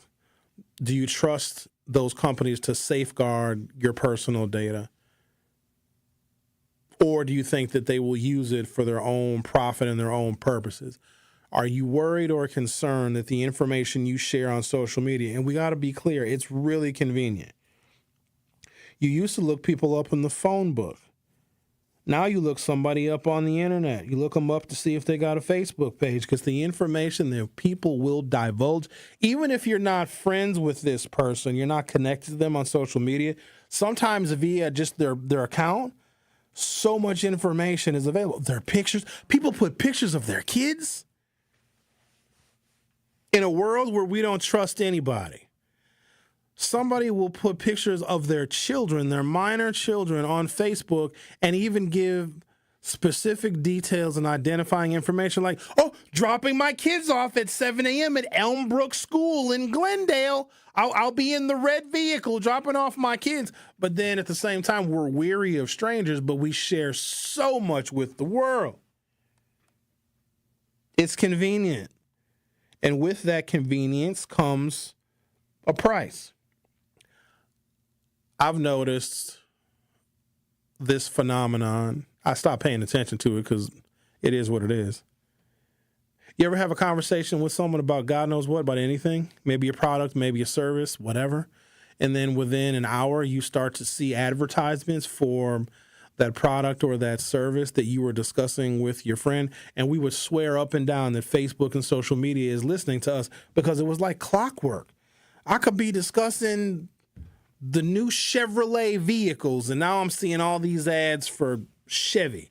Or I could be talking about maybe wanting to go to McDonald's or go to Wendy's or go to the Burger King or something. Next thing you know, I'm seeing all of these advertisements in my news feed about this restaurant that I was just referencing. And I remember doing a search, is my phone listening to me? Is Facebook listening to me? And, of course, all the search results return, no, of course not. It's just coincidence. Now, we ain't no fool. I will never have an Alexa in my house. Some of you do. Again, for the convenience of it, because you can talk to a thing, and it can, and it's a lady in the box. Remember the show I Dream of Jeannie? It's like having a genie in a bottle, and Alexa can play music and turn off your lights, and it's very convenient for a lot of people, like a modern version of the clapper. Clap on, clap off. You guys remember the clapper? I'm dating myself a little bit. Alexa is always listening, and there have been cases where crimes have been solved and information has been entered into evidence because there was a conflict or a dispute that resulted in a crime, and there was an Alexa in the room, and it recorded that conversation, and the government was able to subpoena that device that is in somebody's house. I get it, ladies and gentlemen. I totally understand the convenience of social media, but we have surrendered all of our privacy. Sometimes I wish I could go off the grid till I realize I'm a member of the damn media. I can't go off the grid. I am the grid. Data was collected through a personality quiz app called This Is Your Digital Life, created by researcher Alexander Kogan in 2013 and 2014. Roughly 270,000 users installed the app, but because of Facebook's then API rules, it gained access to not only these users' data, but to their friends' profiles as well, ballooning the data set to over 87 million American Facebook users. Cambridge Analytica used the data to build psychographic voter profiles and deliver targeted political advertising, primarily in support of Donald Trump in 2016. Facebook initially denied wrongdoing, but later admitted it had failed to properly restrict or monitor third-party app developers' access to user data. Developers were required to only use data for, quote, app experiences and not transfer data to any third parties. Cambridge Analytica violated this. Facebook failed to adequately enforce its own policies or notify users about improper data access. Now, I'm bringing all this up because I received my settlement from the number of laws and ethics that Facebook violated in allowing our user data, some 87 million people at minimum. Our data was turned over to the Trump campaign, where they created specific psychographic profiles on all of us with the aggregate of all of our Facebook data, and they created voter profiles and targeted us with pro-Trump, anti-Hillary Clinton messages. I am not saying that this is the reason why Trump won in 2016, but I am saying that it helped him. Developers were required to use only data for app experiences and not transfer that data to any third parties, in which Facebook failed to adequately enforce its own policies or at least notify users about the improper data access. The Federal Trade Commission Act 5, Facebook was already under a 2011 Federal Trade Commission consent decree requiring it to not mislead any users about their data and privacy. And by failing to disclose how your data was being shared and secured, Facebook potentially violated this decree. The Security and Exchange Commission investigated whether Facebook misled investors about the scope of data misuse, and state consumer protection laws were violated in just about every single state in America. Multiple U.S. states pursued Facebook under unfair, deceptive trade practices and statutes. Here it comes, the $725 million settlement. In December of 2022, Facebook's parent company, Meta Platforms, Inc., agreed to pay $725 million to settle a class action lawsuit in America. The lawsuit alleged that Facebook improperly allowed third parties such as Cambridge Analytica to access our data without our consent, misleading users about who had access to our personal, private information. This was the largest privacy-related class action lawsuits in American history. The settlement covered nearly all of U.S. Facebook users during the affected period. Claimants received varying amounts depending upon usage, duration, and number of claimants. If you go to our YouTube by searching 1017 The Truth via your YouTube app or by going to youtube.com, I got a question for you. Now, this question is likely not going to change anybody's behavior. But do you trust social media to protect your data? Some of you have multiple Facebook pages and you got Instagram pages. Some of you have pages for your businesses. Back in the day, you used to get a website.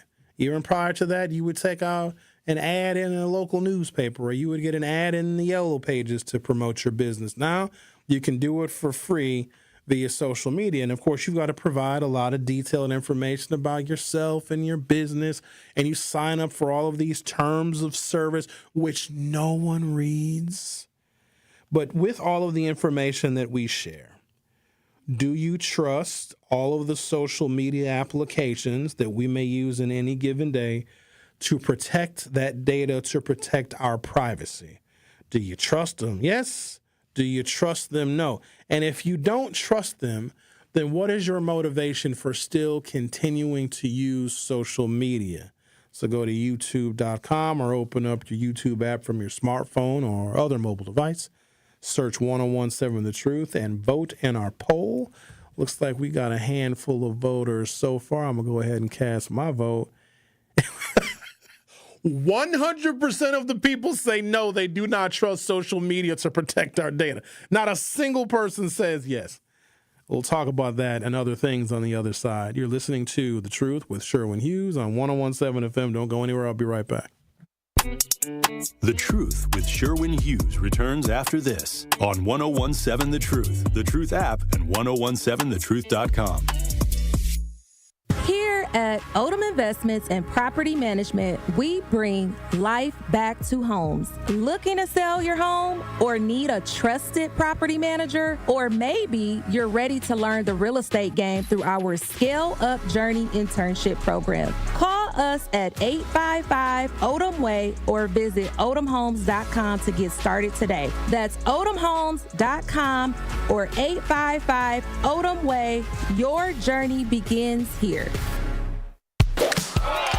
Tired of that Golf Channel day and night? Maybe it's time to get out there. Coldwater Canyon Golf Course at Chula Vista Resort in Wisconsin Dells. A traditional front nine and a link-style back nine. Perfect for a family outing or a stay-and-play package. And Chula has new thrills like the futuristic Rainbow Rapids Water Park Edition and dual zipline racing. Plus Wisconsin's #1 rated steakhouse. All on site. Check it all out at chulavistaresort.com.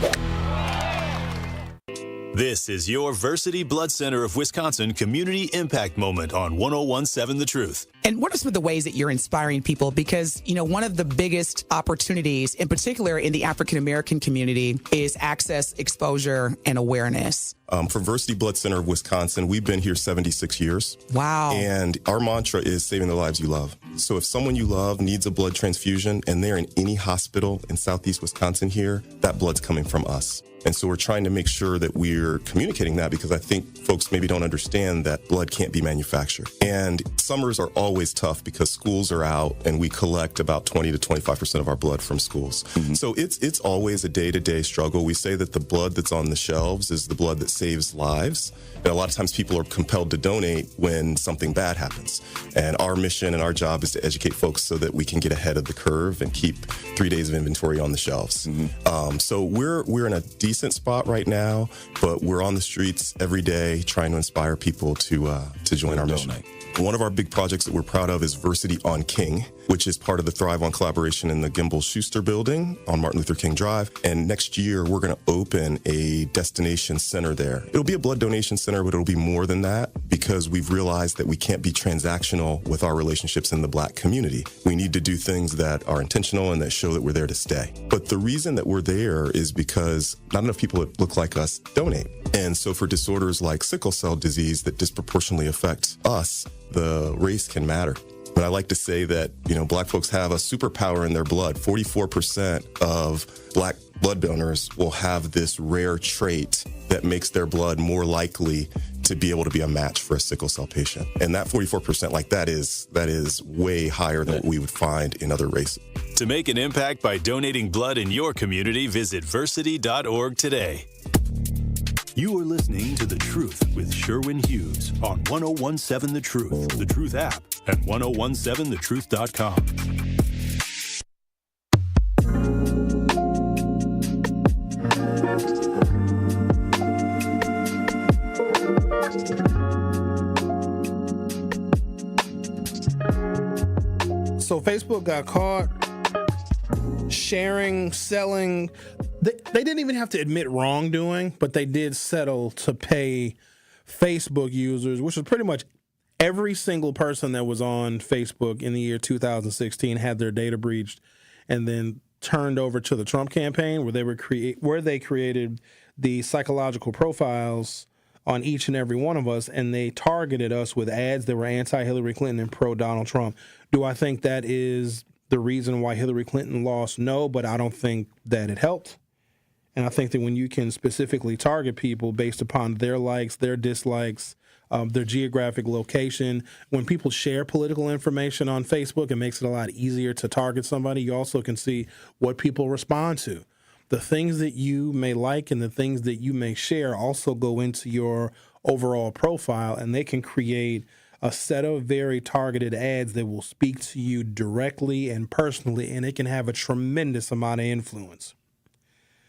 I know when we had the 2020 spring election, so before we got to the presidential election in November of 2020, social media and the manipulation of digital campaign techniques was getting so sophisticated, and this was 5 years ago.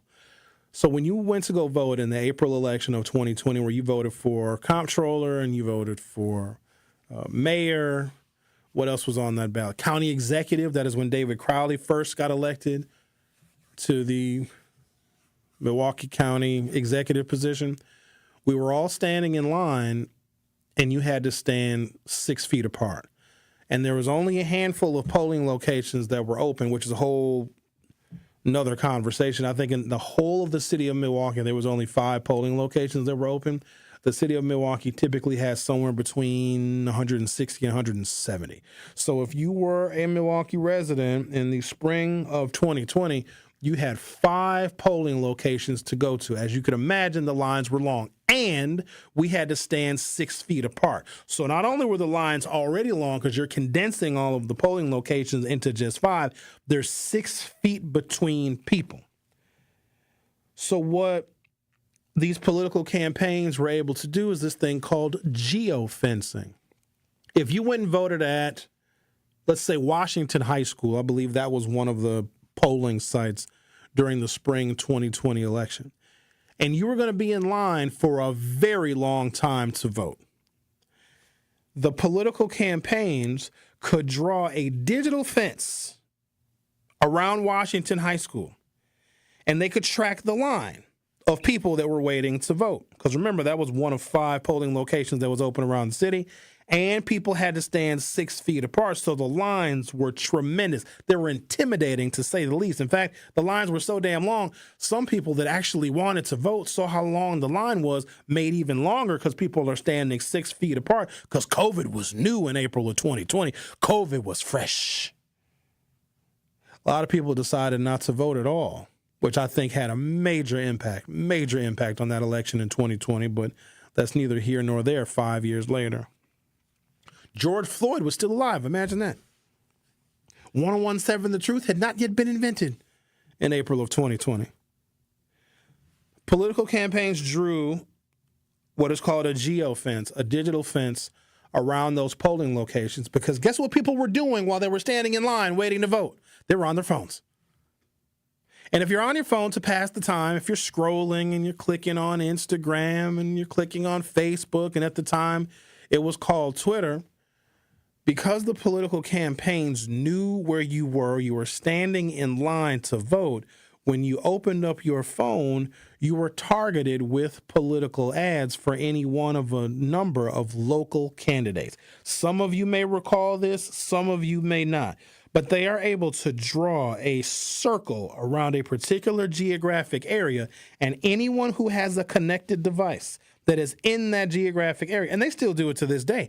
If you live in the vicinity of a polling location and you turn your phone on and you're scrolling on your phone, you can be targeted with political ads because of your proximity to a polling location. And campaigns were doing that, and that was local stuff. That's not nearly as sophisticated as some of these presidential campaigns could get. Facebook had to do some immediate platform changes from 2018 to 2020. Had to shut down access to most third-party apps, restricted developers' ability to collect anybody's friend data, increased transparency for political ads, advertiser IDs, and funding disclosures, launched to download your information on and off Facebook activity tools. The settlement. Facebook agreed to a record $5 billion civil penalty with the Federal Trade Commission that's separate from the $725 million class action lawsuit. All told, that is just under $6 billion to be paid to Facebook users. Key requirements included establishing an independent privacy oversight board, which means literally nothing, increased executive accountability. CEO Mark Zuckerberg could be held personally accountable for compliance. If I'm not mistaken, he has met with Donald Trump several times, so he's in Trump's pocket. Conducting regular third-party privacy audits and limiting facial recognition and data sharing without clear opt-in consent. Meta privacy advances from 2020 until the present. App permission system tightened. Apps can access user data beyond what's necessary. Increased encryption and improved access logs. Restricting political ad targeting. No micro-targeting based on sensitive attributes. Privacy checkup tools for users. All of this stuff sounds like it probably wouldn't do much to protect our privacy. Cambridge Analytica exploited Facebook's lax data controls, repurposing personal data for political canvassing without consent. Facebook violated its own policies and a 2011 Federal Trade Commission consent decree, drawing lawsuits and investigations. The company reached that $725 million class action lawsuit in which I received my payment. Have any of you received your payment? Ricky, did you get any money? You ain't get your Facebook dough. You ain't get your Facebook stimmy. Good. That means that I got more. I'm glad everybody didn't participate. So Give me a stimmy. I ain't giving you diddly squat. You should have filled out the form, Jack. I need that. Why don't you need the phone? Why don't you get that? So I posted a screenshot of how much money I got via the Facebook settlement. And then my coworker, Zach, DJ, Brother Z is how you know him. He was like, Sherwin, how do I get my Facebook stimmy? My privacy was violated too. And I don't know, I posted some kind of a link, and then he comes to find out that you had to join the class in the class action lawsuit back in 2022. And I remember covering it because I thought that we were going to get our settlement then. I do remember there's a whole Netflix documentary on how Cambridge Analytica used Facebook data and gave it to the Trump campaign. The Trump campaign hired Cambridge Analytica to help them with the 2016 campaign. Cambridge Analytica got creative and stole our data. They created a fake app on Facebook, which not even that many people signed up for. They said 270,000 people actually used that app that Cambridge Analytica created for Facebook for the purposes of stealing our data. But because the friend data of those 270,000 app users was also obtained, that includes pretty much every single Facebook user. Isn't that crazy? How 270,000 users on Facebook are connected to every other Facebook user. That is wild when you think about it. And so the Trump campaign was able to manipulate that information, that data, those specifics that we provide to that social media platform, and create specific profiles for each and every one of us, and we were impacted by some of that advertising. Ricky, who this is on line one? Who I think it is? It's your main man's. Oh, jeez. Hello, Sherwin. Let me address you hello, first. Sherwin. Hold on. Let me say hello to you first. Don't be starting by saying hello to me. Good morning, Bob. How are you? Now you may speak, sir. I'm fine, Sherwin.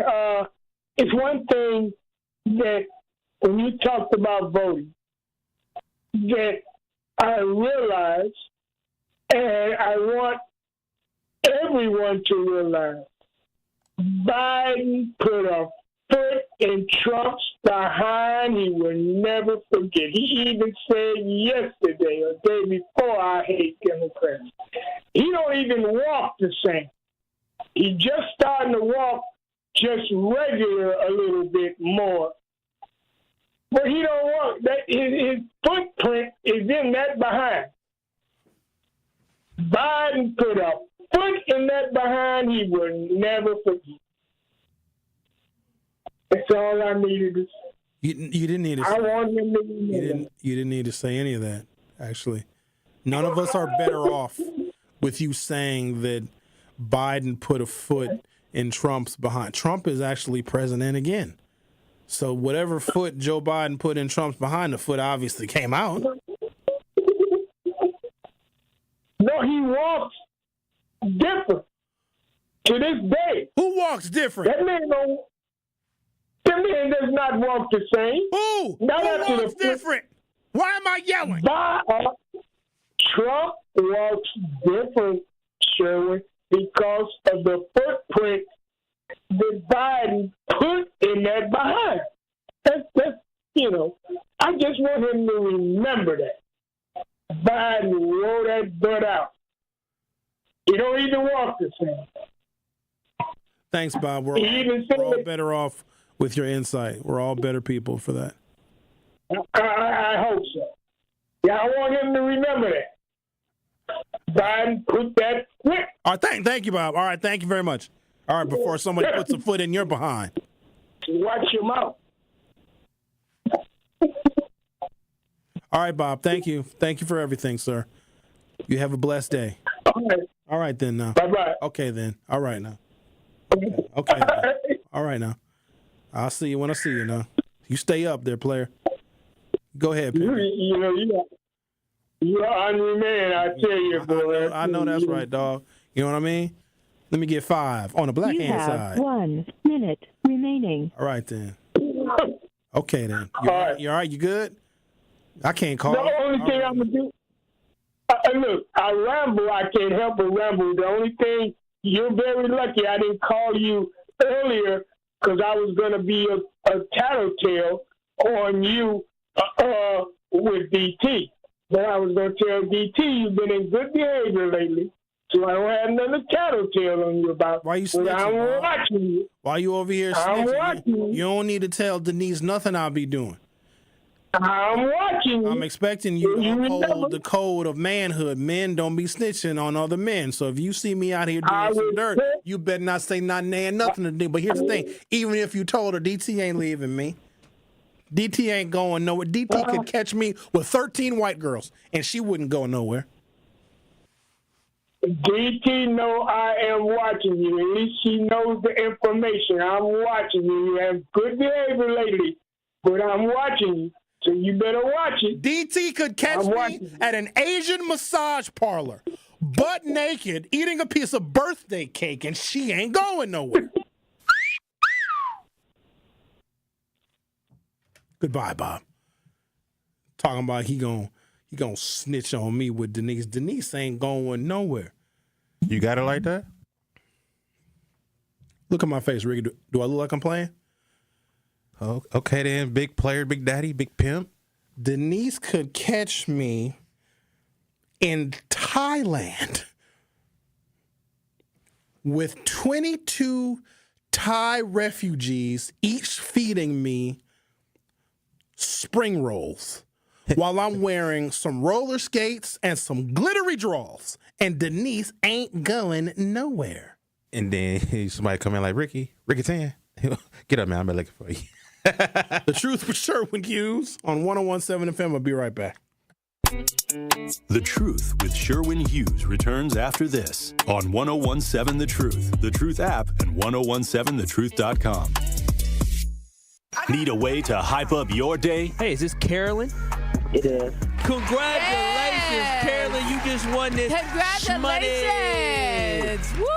God is good all the time. What would you do with $5,000? I'm going to buy my nieces some school clothes because my nephew just passed away. Aww. So I'm going to get them some clothes. Stay tuned into 101.7 The Truth for your chance to be entered into the Gruber Law Office's 5K giveaway. For contest rules, visit 1017thetruth.com. It's 101.7 The Truth's Dr. Ken Harris for Pella Windows and Doors of Wisconsin. When a customer chooses Pella, one of the most important things to them is honoring that trust and commitment. A lot of customers might have apprehensions about inviting someone out to their home. But when you see the experience and professionalism, you can trust them with bringing your project to life. Their vision is to be the company that people want to do business with. Watching them work from idea to installation gives you the ability to see firsthand the care taken to ensure the Pella experience is complete. When you want long-lasting comfort and reliability, it's easy to trust Pella. Every piece is specifically constructed for you and your home, always designed with innovation and rigorously tested for quality and performance. The Pella team takes pride in constructing quality windows and doors with meticulous attention to every detail. Order by the end of the month and get 0% interest for up to 5 years. Visit PellaWI.com today. Certain restrictions apply. It's 9/30/2025. Escape the city and relax at Lake Lawn Resort in beautiful Delavan, Wisconsin. Enjoy outdoor activities on Delavan Lake. Tee off at the lakeside Majestic Oaks Golf Course, or unwind at the award-winning Calidora Spa. With both indoor and outdoor pools, there's fun for the whole family. Take a cruise on the Lake Lawn Queen. Explore stunning shores and historic landmarks, and enjoy delicious food and drinks on board. Book your stay today at lakelawnresort.com, where everything is better at the lake. At We Energies Energies, we're committed to building a bright, sustainable energy future. We're investing in clean energy projects like solar, wind, and battery storage. As a leader in the decarbonization effort, our goal is to achieve net zero carbon emissions from our generation fleet by 2050. It's part of our plan to provide the affordable, reliable, and clean energy you depend on. Learn more at weenergies.com. We Energies, people you can trust, energy you can depend on. This message was paid for by the stockholders of WEC Energy Group. Ready to buy your first house, move into your forever home, or simply refinance? At Associated Bank, they've got you. With the right lending plan and guidance, you can achieve your dreams. Your financial goals are much closer than you think, and Associated Bank is excited to help you reach them. Learn more at associatedbank.com/lending or ask a banker for details. Subject to credit approval. Member FDIC. Equal housing lender.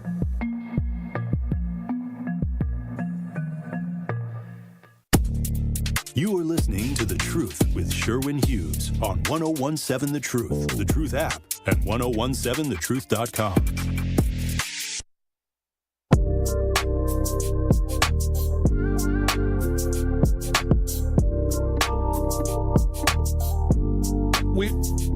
We are discussing the settlement that Facebook users are receiving. I got mine yesterday, and you will be receiving yours, assuming you signed up to be a part of the class, and you did receive the notification. It ain't my fault if you didn't pay attention.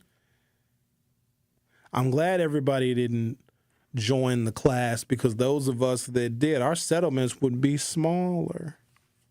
So I received my money yesterday. If you have not received yours, you're going to get a notification. You're going to get an email letting you know that your money is on the way. And they're going to send you a notification saying, hey, go and check your Venmo account. You should be receiving your settlement from the class action lawsuit. And this goes back to a company that was hired by the Trump campaign in 2016 called Cambridge Analytica. And they got very creative. They got very savvy. They created an app on Facebook.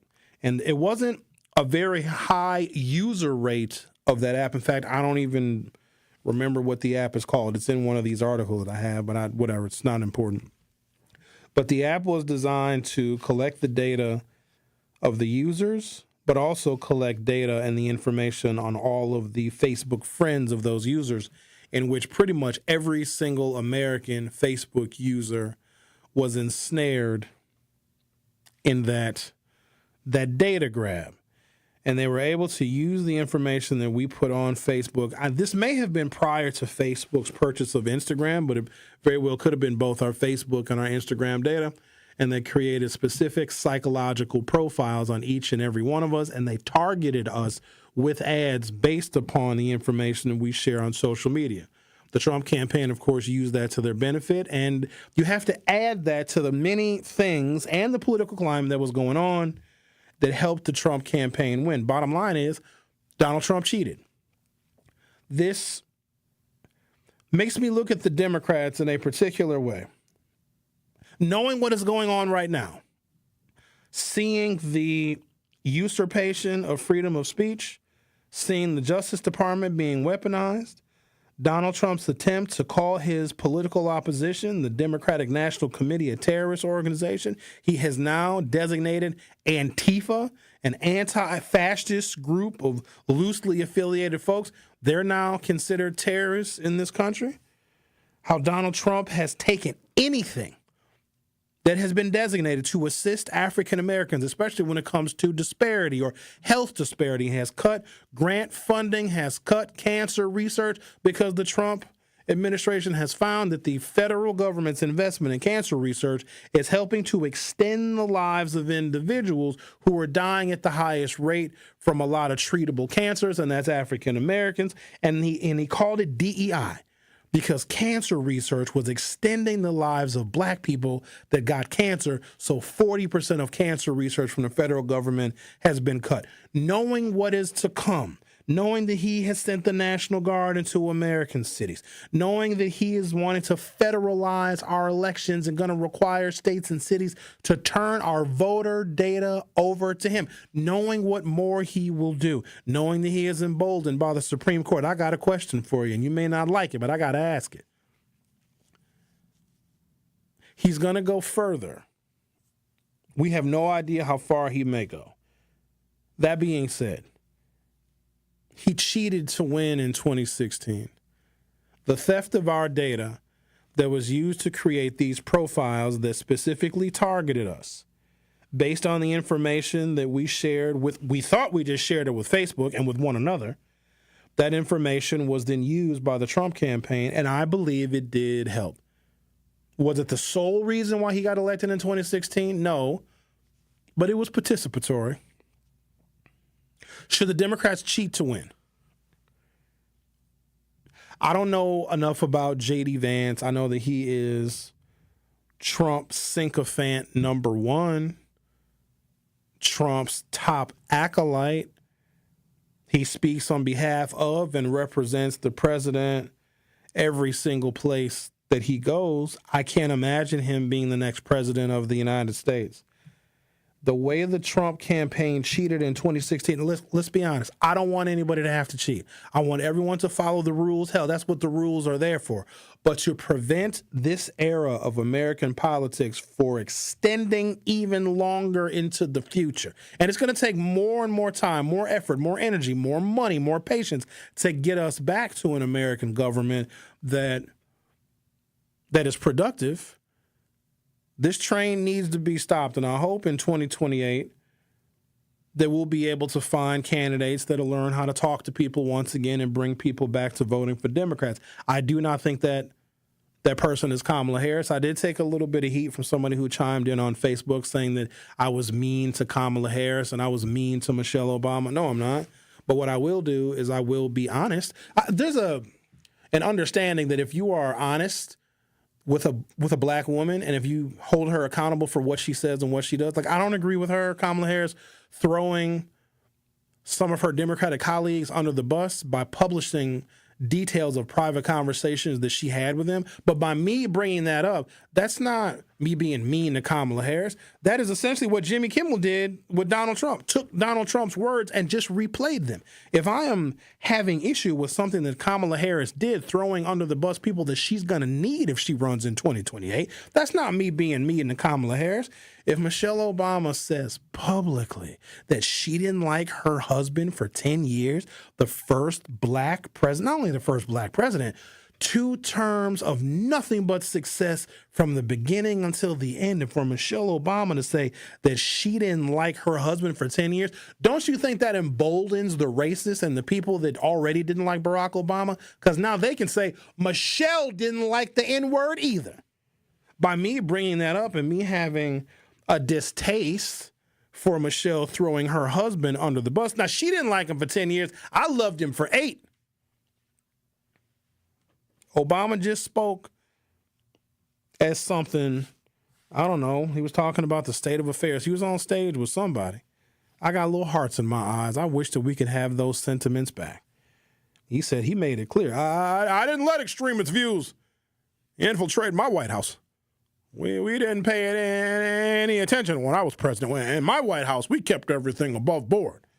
Man, what I would give to have those sentiments back in our politics. Should the Democrats cheat? Trump is going to cheat. He is. He's going to require municipalities to turn over our election data, our voter registration data. They've already made mention of that. The National Guard coming to American cities, part of that is they're going to be the ones that are probably going to seize the voting machines. And here's what's crazy. If that happens, what are any of us going to do? And it's a fundamental question. Should the Democrats cheat in order to win? Because we know that Trump is. What if the only way? What if our democracy is so screwed up you can't win an election anymore without cheating? Would you be okay with it? Or do you want the Democrats to play fair and lose, and then the Republicans will cheat and win every election from this point forward? I'm real curious. What say you? The Truth with Sherwin Hughes on 101.7 FM will be back for Hour 3. The Truth with Sherwin Hughes returns after this on 101.7 The Truth, The Truth app, and 1017thetruth.com.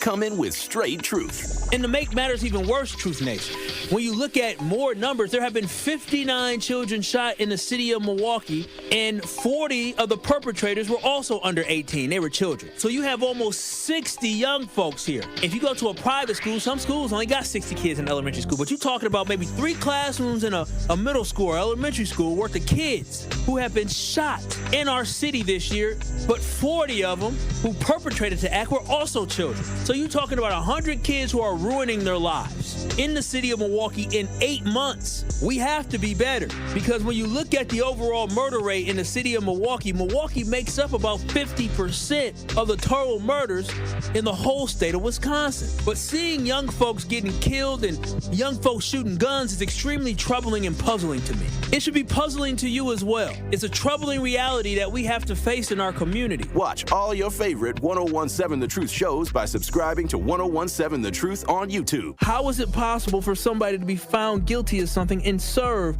no jail time? How is it possible that someone can get a first offense misdemeanor when it comes to marijuana here in the state of Wisconsin and can face up to 6 months in jail, but 2 men who are convicted of murder get probation? This is not what justice is about. Why does this keep happening, Truth Nation?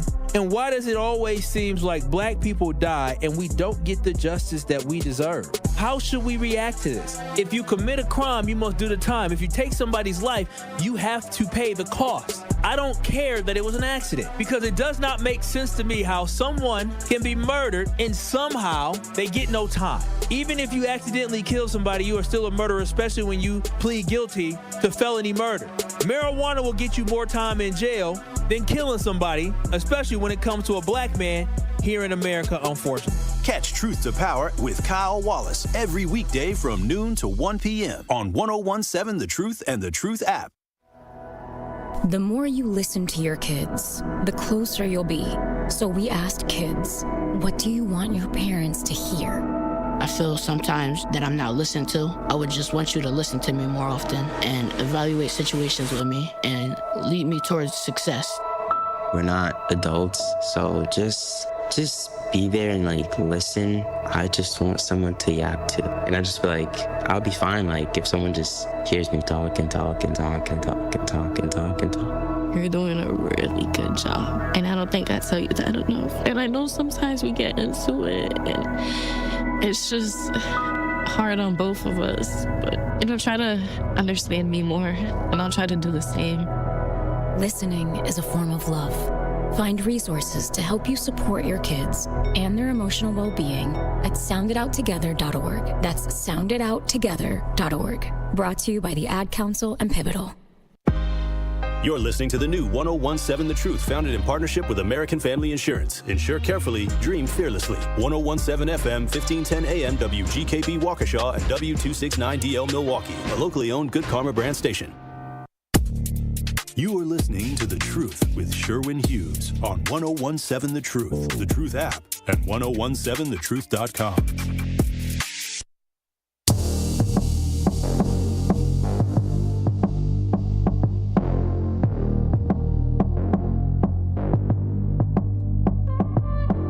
Welcome to Hour 3 of The Truth with Sherwin Hughes. We put a poll up last hour asking you if you trust social media to protect your data. And we've done a number of polls on YouTube because I like the interaction. I like to see how people feel about a variety of topics.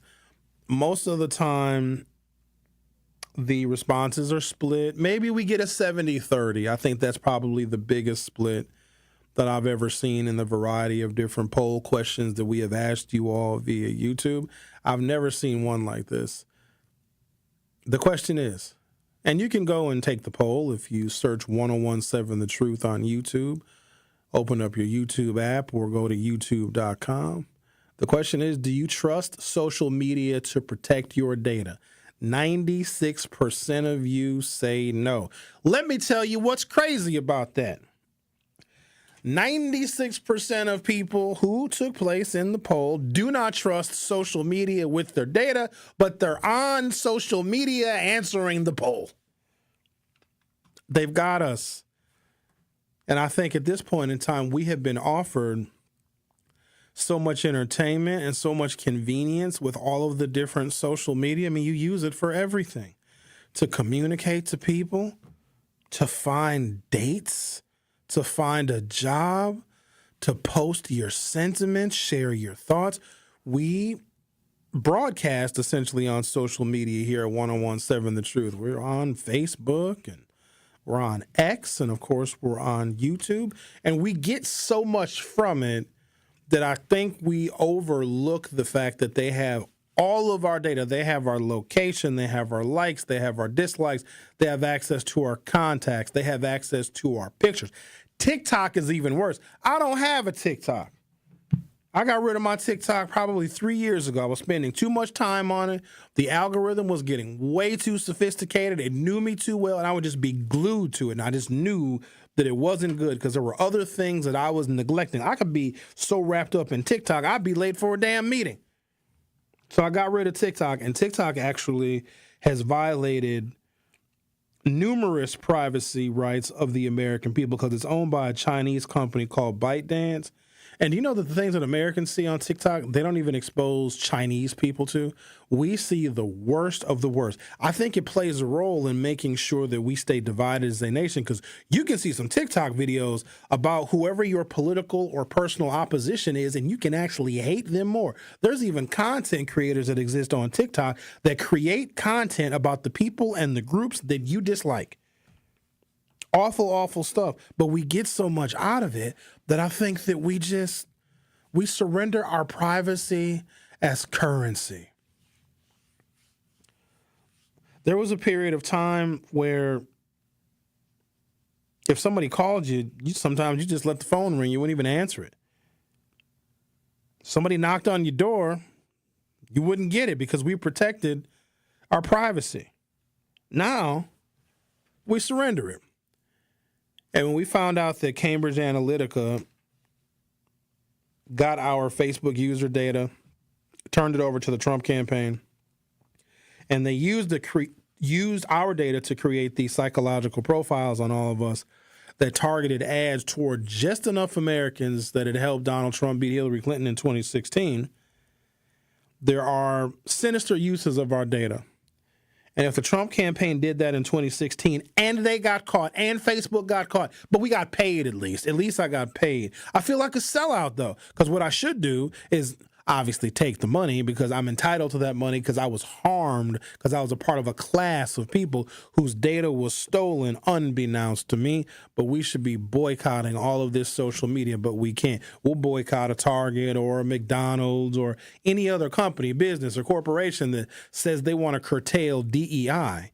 But we'll still stay on Facebook knowing that they have all of our information and they'll sell it to the damn highest bidder. And they'll use our information against us to sometimes move us in a political direction that we know is counterproductive. They're cheating. I think the Democrats should cheat too. If that's the world that we're living in, if your opponent is playing dirty, and I know this is not the direction that people want this country to go in, I don't either. But I don't know how much more of this that we can take. I'm still fixated on the fact that this current administration is not even a year old yet, and it is changing the rules and the political landscape in a way that I never could have envisioned because I thought that the guardrails would be stronger. There are none. How do the Democrats combat that? And I don't even know if it's with a message. I don't know if there's anything that the Democrats can say. I don't know if there's any way of gaining some of these voters back. Maybe they just got to cheat. But if the Democrats cheat to get elected, they're going to have to do right by the people.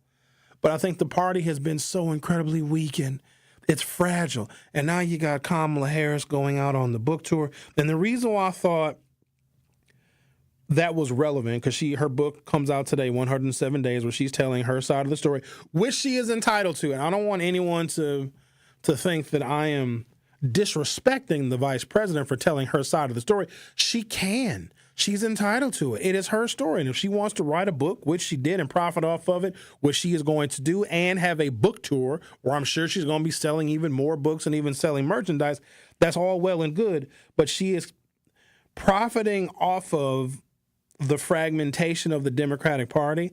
And it is right now in America. the only apparatus that is equipped to stop or slow Trump down. And she's unraveling it. Now, she's also telling the truth about it as well. But you have to think broader than that. You have to think big picture. Is it worth it to her? This is a rhetorical question. Nobody can answer this but Kamala Harris. Also should be noted that I reached out to her people because I would like to have an interview with her. Don't know if she's going to have time for little old Milwaukee folks. I know she's ignoring us on her book tour, but she has become, I would say, a frequent caller or a guest here on 1017 The Truth. I interviewed her more times than I can count. Ben and Carrie got some time with her as well. So hoping that she'll be able to come back one more time. Is her desire to obviously tell her story, but at the same time profit off of it, but profiting off of her story in a way that exposes the raw nerve and the fragmentation of the Democratic Party that is not all on one accord. All the Democrats do not agree on what to do about Trump, how to respond to Trump. They don't agree on who the next leader is going to be. They don't agree on a policy message, on ideas to try and get the American people back voting for Democrats again. And we got a gubernatorial election here in Wisconsin, which is going to be the ultimate litmus test, because how Wisconsin goes, oftentimes the rest of the nation goes as well. And while all of this is happening and Democrats are struggling to figure out who they are, they're having an identity crisis to the umpteenth degree. Kamala Harris is profiting off of the fragmentation. Quite honestly, in my opinion, is something that Trump would do. Now, again, I'm not taking it away from her. I just find it challenging for her to expose conversations that she had with people that, if she does run in 2028, she's going to need. And it's exposing the ineptitude of the party that has lost to Donald Trump twice.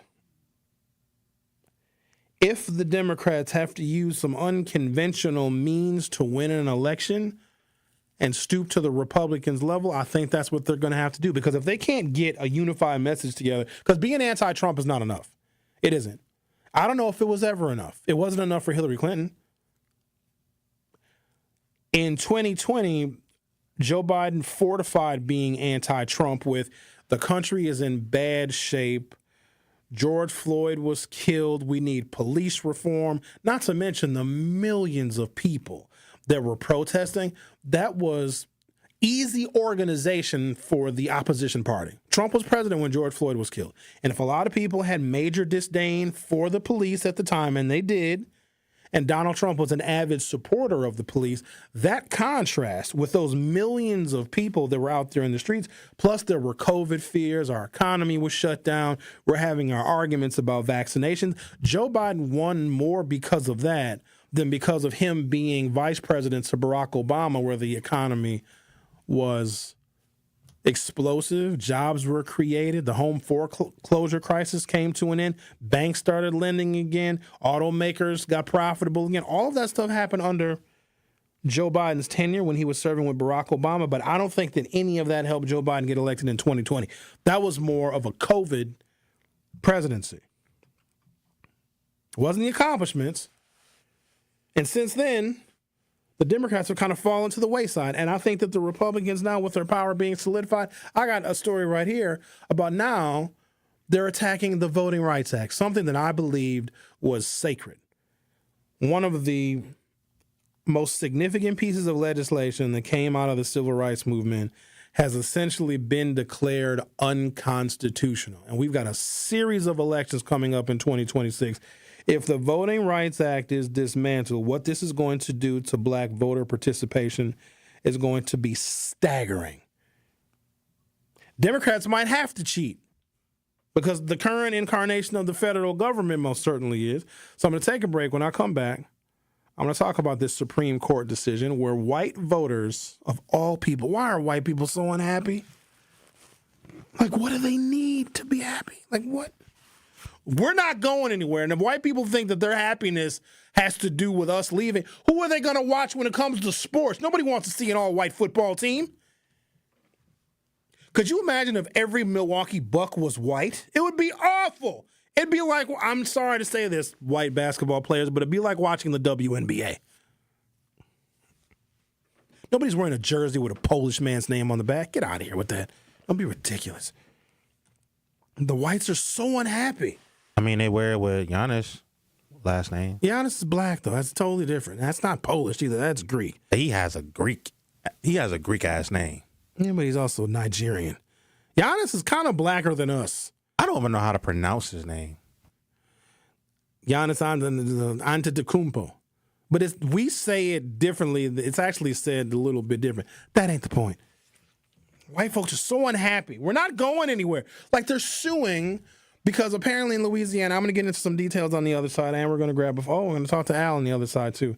Al probably has the answers to why white people are so unhappy. But Al, let me warn you. Don't go too far, Al, please. White voters in Louisiana feel like they are being disenfranchised because there are majority African-American congressional districts in the state of Louisiana. I don't know about you, but the way I understand Louisiana, it's a very black southern state. And if you have at least 500,000 people in a geographic area, that creates one congressional district. I have a sneaking suspicion that there are several geographic areas in the state of Louisiana where you could get more than one majority African-American congressional district. Well, white voters in Louisiana don't like the fact that black folks have black congressional representation where they live in those specific areas of Louisiana, so they're suing.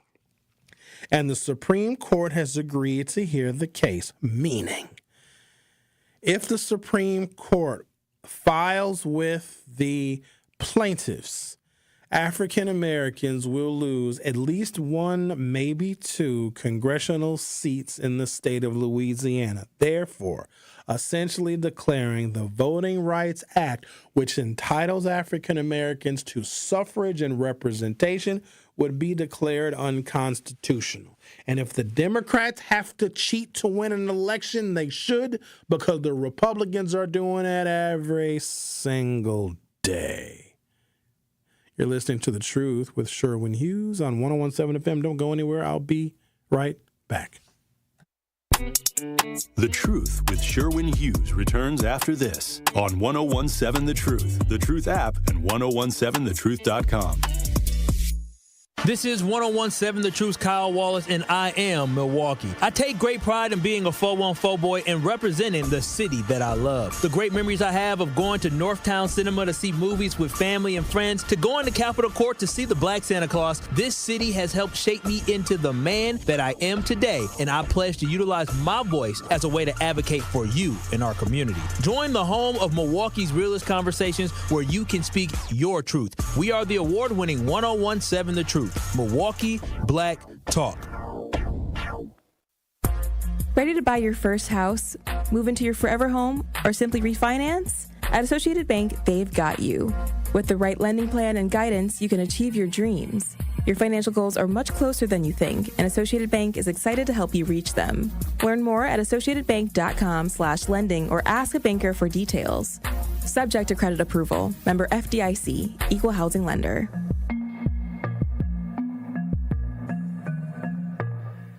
101.7 The Truth is the proud home of Marquette Hilltoppers football. Tune in Friday night as the Hilltoppers take on the Sussex Hamilton Chargers on 101.7 The Truth app, and 1017thetruth.com.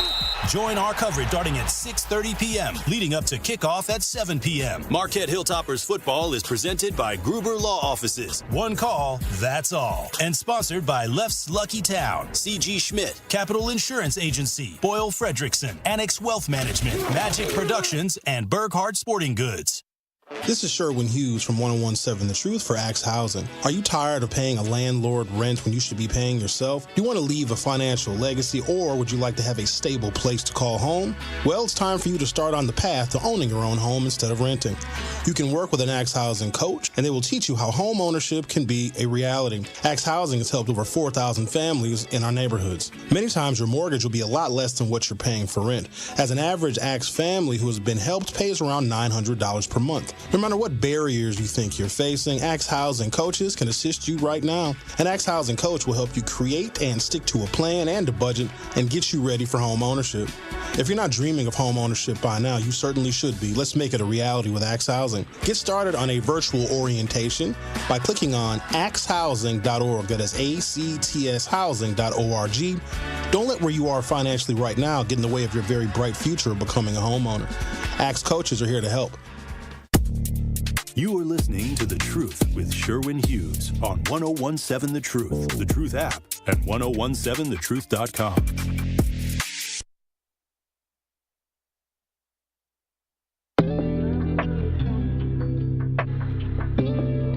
I think the Democrats should cheat. The Republicans did it. They stole our data from Cambridge Analytica and the Facebooks. Got to cheat to win. The U.S. Supreme Court could have a major impact on the 2026 midterm election as it considers 3 cases that could change voting rights and election laws.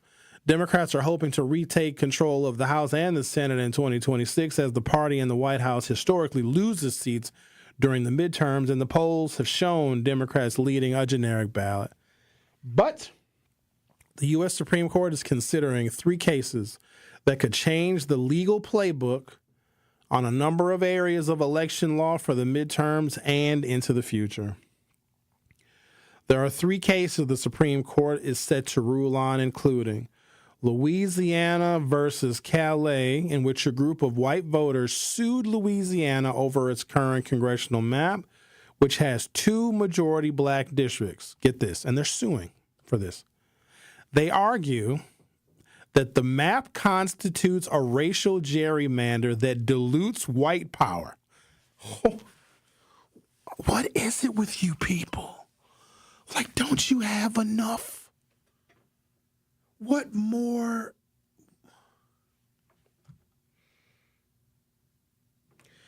If a majority of justices on the nation's highest court agree with the white voters, the state's map could return to a similar configuration it had before 2024, when the state only had 1 majority black district, and that was around New Orleans and Baton Rouge.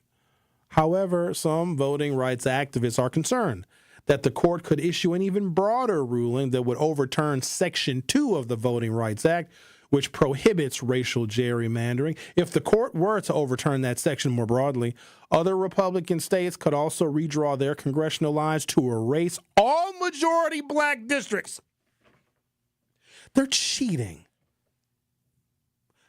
I was wondering and waiting how Trump was going to attack us, and they're doing it very subtly. They're changing vaccine guidance. That's number 1, because the majority of children in this country who should be getting their vaccinations are children of color.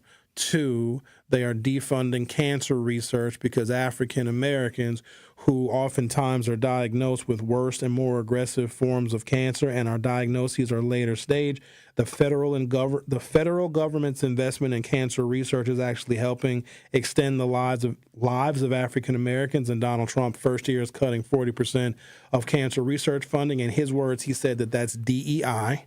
And now they are doing this. They are using the courts to evaporate majority black congressional districts, therefore reducing the number of Democrats in Congress and reducing the political power of the Congressional Black Caucus. And there was literally somebody in the chat today, a black man, defending the Republican Party, saying how hard they work. They work hard at trying to eliminate us. Sometimes I think we as black people get what we deserve, because we still don't see.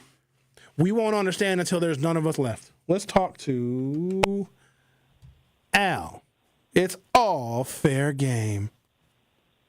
And good morning to all of you. See, the problem with a lot of your white racist people, they're mad, they're bitter, they're bored. They want to be freedom fighters and heroes, but you can't do that when you are the villain. You're the crack in the frame of the car. You're the rock of the recipe. But the real question is why y'all don't go for the big fish of the ocean, the monster of the sea? You voted this man in because he was white and he's wicked, and he's treating you like a trick. You're a dummy, B. Remember that. Now, how it's supposed to be America first, Yet all your billions and billions of dollars is going to a country that wrote a book in 1925 and taking your European power away because they feel they're the master race. Your American military is going to jail and prison because they won't go over there and bomb Gaza. It's supposed to be America first. Your European farmers is losing their farms, and Aiken Trader and J.D. Vance, who own stock, is going there and buying them up. They're treating you like tricks, and you're sitting there taking it because you're a dummy, B. Remember that. But why y'all not going for the big fish in the ocean? Why are y'all not worried about that dot on y'all back, about them converted Europeans who want to take away your European power? Have y'all ever thought about that? Hello? Have y'all thought about that? Because, you know, y'all so good and great, black this, black that. You shouldn't be worried about blacks and migrants. You should be worried about people who look like you, who wrote a book before you was born, who want to take away your European power. It's supposed to be America first, but all your money going overseas and they laughing at you in your face. You're a dummy, B. Remember that. You're a dummy, B. But why y'all don't go for the monster of the ocean? And I'll hang up. Because the battle you got to go up against ain't blacks and Mexicans. It's the ones who claim they are the master race. And they already doing it in your face. How about that? How about it? Challenge it. Have a great day. Thank you, Al. Boom. The why? You're a dummy, B. He was referring to a book. I don't know what book he was referring to. We referred to a lot of books today. Dumb. A lot of books. Okay. The whites are making it harder for us to get along with them. You know, like why? The why? Why go after majority black congressional districts? Do they not think that African Americans have a specific set of issues? And I know that they know that because white people have a specific set of issues, right? They feel like they're losing their country, or they don't want migrants coming over here, taking all the jobs. And I remember it was the white people that were complaining about the price of eggs and complaining about gasoline, and they were complaining about inflation. And I say they were complaining about it specifically because black people have always had complaints about the economy, because just like in the days of slavery, we get the scraps. When the economy makes monumental moves to the upside, yes, African Americans and the industries that we are involved in can benefit, but it's always to a smaller degree. There's actually an employment crisis right now. Since Donald Trump took office, 1.5% of African American men have lost their jobs and 1.3% of black women have lost their jobs. There's 319,000 more black women that are unemployed right now since Donald Trump took office. And a lot of that is because some African American women were hired in companies and businesses and in levels of government that systematically ignored them, but then gave them an opportunity. But with Donald Trump turning his back and eliminating DEI, not just from the federal government, but giving businesses, companies, and corporations the green light to do so, the first people that were fired were African American men and women. Don't you think that people who are contributors to this economy, because we pay taxes, and the taxes that we pay go into the pot of money that everybody else's taxes go into, and we fund roads and bridges and schools and infrastructure, and we as black people, we pay for the military and we pay for the police and pay for the fire departments and all of the things. So isn't it this is a rhetorical question because I know the answer, isn't it in America's best interest that African Americans are fully employed? Because we know what kind of a problem black folks can be when we're unemployed. We commit all the crimes and steal all the cars and break into houses and do all of the robberies, correct? Damn. That being said, don't you think a community of people that when we are working, we are paying taxes and we are consumers, we help fuel the American economy? Don't you think that our sentiment that helped build this nation is worthy of congressional representation? The Congressional Black Caucus exists to highlight issues that uniquely impact African Americans. While I have not seen the direct correlation, I'm sure that members of the Congressional Black Caucus at some point in time said, wow, a lot of African Americans are getting cancer and getting diagnosed with later stages and more exacerbated forms of cancer. Maybe we should allocate some of this federal money into cancer research where we can save more lives of African Americans so we can live longer, so we can work more, pay more taxes, and be better consumers. Donald Trump said, nope, cut the funding and let them die. I know that we are worthy of congressional representation, but what exactly do they think is going to come by reducing our congressional representation? I know exactly how the Supreme Court is going to rule. And I can tell you what justices are going to, what the number is going to be. It's going to be a 6-3 vote upholding these white voters in Louisiana that think that black people having 2 congressional districts in the whole state of Louisiana is gerrymandering white people out of their representation. Quote, the cases could be narrowly focused on just districts in Louisiana or have broader significance in terms of the meaning and enforceability of the entire Voting Rights Act. At the very least, there's a serious chance it would lead to undoing of the current plan in Louisiana. Beyond that, depending upon what the court says, it could lead to more challenges to current districting plans in other states and could continue to further dilute black representation in Congress. Former federal prosecutor Naima Rami told Newsweek that the Supreme Court has been steadily chipping away at the Voting Rights Act and that the outcome of the ruling could, quote, dramatically change the congressional map for African Americans from now until the future. Typically, the Supreme Court has ruled that, quote, anything goes when it comes to gerrymandering as long as race is not the predominant reason, noting that the mid-decade redistricting in Texas that's taking place is using race as a factor. The Truth with Sherwin Hughes on 101.7 FM will be right back. The Truth with Sherwin Hughes returns after this on 101.7 The Truth app, and 1017thetruth.com. Life's better with American Family Insurance because we know you love working weekends. If it means working on your dream home, both inside and out. And we're here to help protect those dreams so you can enjoy peace of mind. Save up to 40% when you bundle home and auto. American Family Insurance. Get a quote and find an agent at amfam.com. Products not available in every state. Some exclusions apply. American Family Mutual Insurance Company, SI, and its operating company, 6000 American Parkway, Madison, Wisconsin.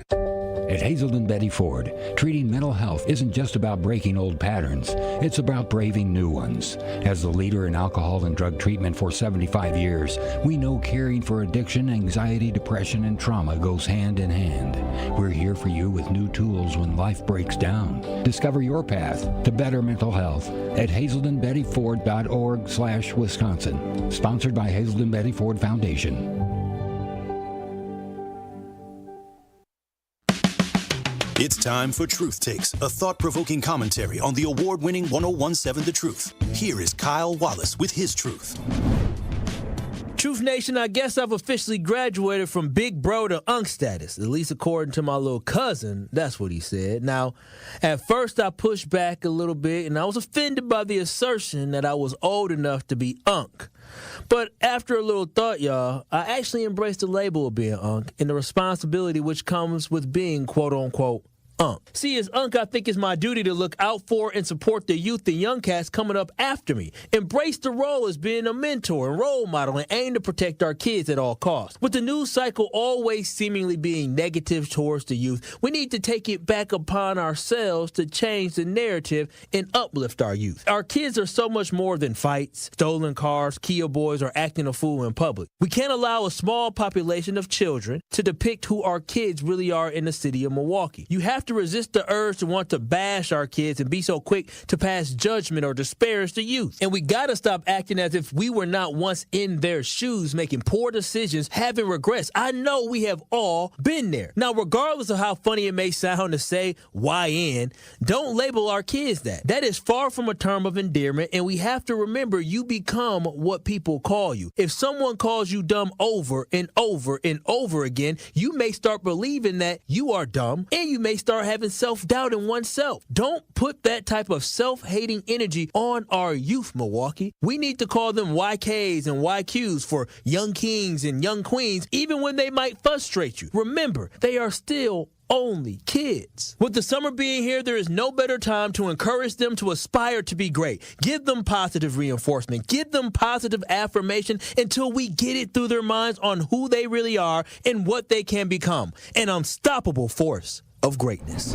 Listen to Truth to Power with Kyle Wallace weekdays from noon to 1 p.m. You are listening to The Truth with Sherwin Hughes on 1017 The Truth, The Truth app, and 1017thetruth.com.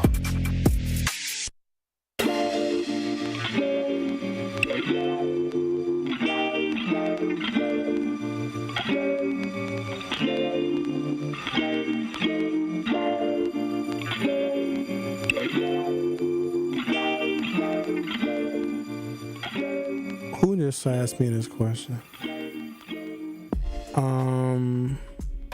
Jovan asked me, so are you and Denise dating? No. Hell no. For the record, this is a Sherwin thing. Your situation may vary. I would never, and I never say never, but I would never date someone that I work with. It's not fair to my coworkers in the event that the relationship goes sour. And it's too much. How you going to be with somebody romantically and you go and you do stuff with them and you're with them all the time and maybe you live with them and you work with them too? No, thank you. Going to work is for getting away from your significant other. You need time away. I don't want to come to work and see the same person I see at home. That's too much. I would never date a coworker. It's a whole big world of people out there. Go meet somebody. Why you gonna meet somebody you work with, man? You might not date a coworker, but would you have sex with one? That's worse, I think. I learned my lesson with that. I know you did. It always ends up not working out. I haven't even really, I know some people that I work with are going to get mad at me saying this. I haven't even worked with any women. And plus, when I work with a woman, I see her as different. I don't objectify women that I work with. First of all, it's dangerous. It'll get you sued. It'll get you fired. It ain't worth it. You can't even look at women a certain way in the workplace. I don't even look at them. I look away. And Ricky, that was not a very nice thing to say. Ricky just brought up one of our coworkers that died.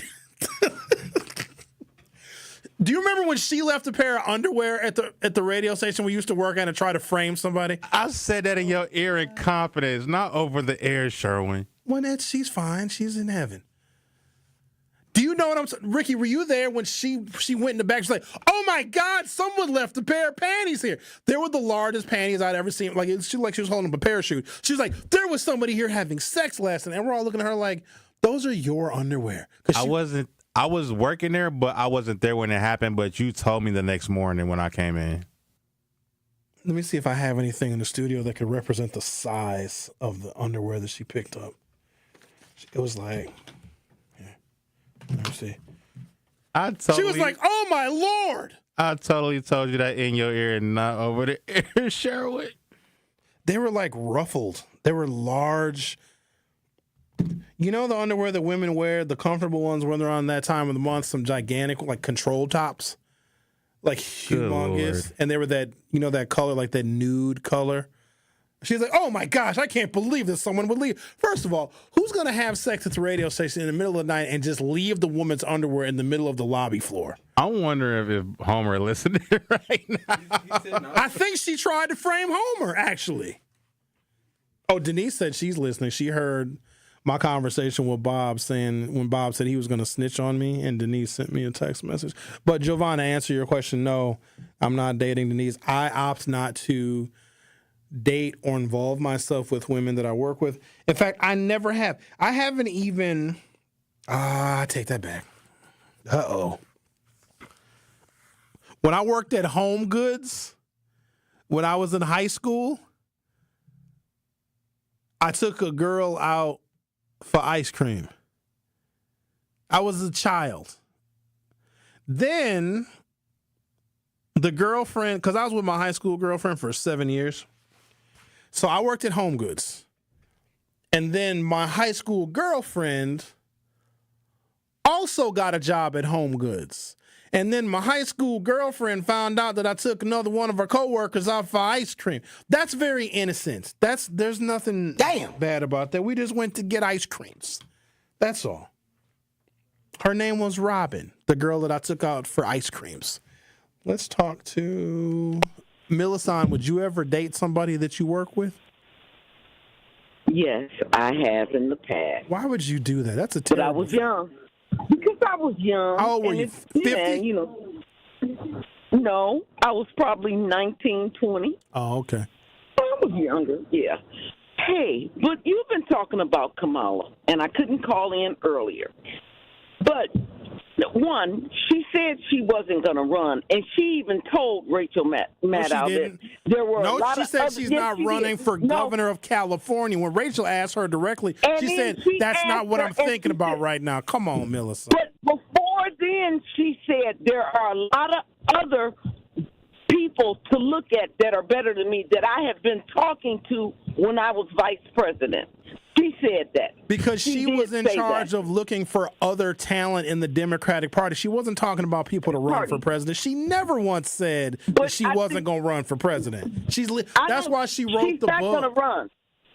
No. She wrote that book so people will understand that quietness that she had to adhere to out of loyalty, and because that's the right thing to do, she needed her story out there. She needed people to understand, like in the very beginning of the book when she says, this is a bitch. She's trying to let people understand, yes, I was trying to be right, but I was doing that for the right reasons, not because it was the right thing to do. There was no way she could be second to Joe Biden and say Joe Biden needs to drop out. That would have looked bad. And as far as Pete Buttigieg, she even said they talked about it, and Pete knew. A ticket with a black woman and a gay man, Donald Trump would have ate them up on every news site. Pete never said that. She said that. Pete doesn't wear his gayness on his sleeve like Kamala thinks. No, and actually, she's on The View right now. Her and him talked. They talked, and they even both agreed because she wanted Pete to be her running mate. That was who she picked first, but it was too much. And you know that's too much. She never picked him. She never won. No, she said the reason why she did it is because he was gay, and that's when he fired back. If you read his statement, the conversation that you think that Kamala Harris had with Pete Buttigieg, she did not have, because Pete is actually very upset that Kamala Harris is using his gayness as a reason why she did not pick him. No, he's not mad about it. Read his comment, Millicent, which I have a feeling that you didn't. He actually is. He said it has I didn't nothing. Read his. I've been exactly. Her book. Go and read it. No, read what he said, and he is offended. That's like somebody saying, "Oh, Sherwin, I'm not going to pick you because you're black. You know, I really like all your other qualities, but you're just black, and I'm not going to pick you." Kamala Harris used she was explicit in using his gayness. Here's the thing: she didn't have to say any of that. She could have just said, "Hey, I went with Tim Walz," and it throws Tim Walz under the bus by saying she didn't even want Tim Walz. Why are we arguing over the woman that lost the election?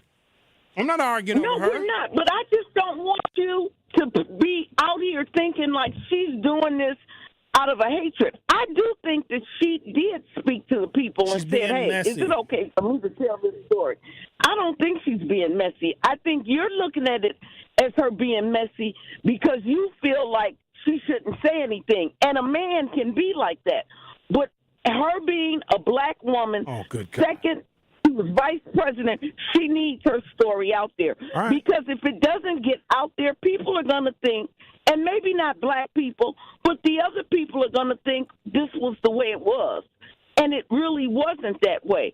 And as far as the midterms, I am not officially sure that the Republicans don't win the midterms.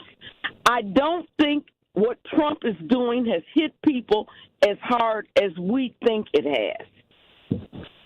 I don't know if there will be a blue wave. I'm just not confident in a blue wave.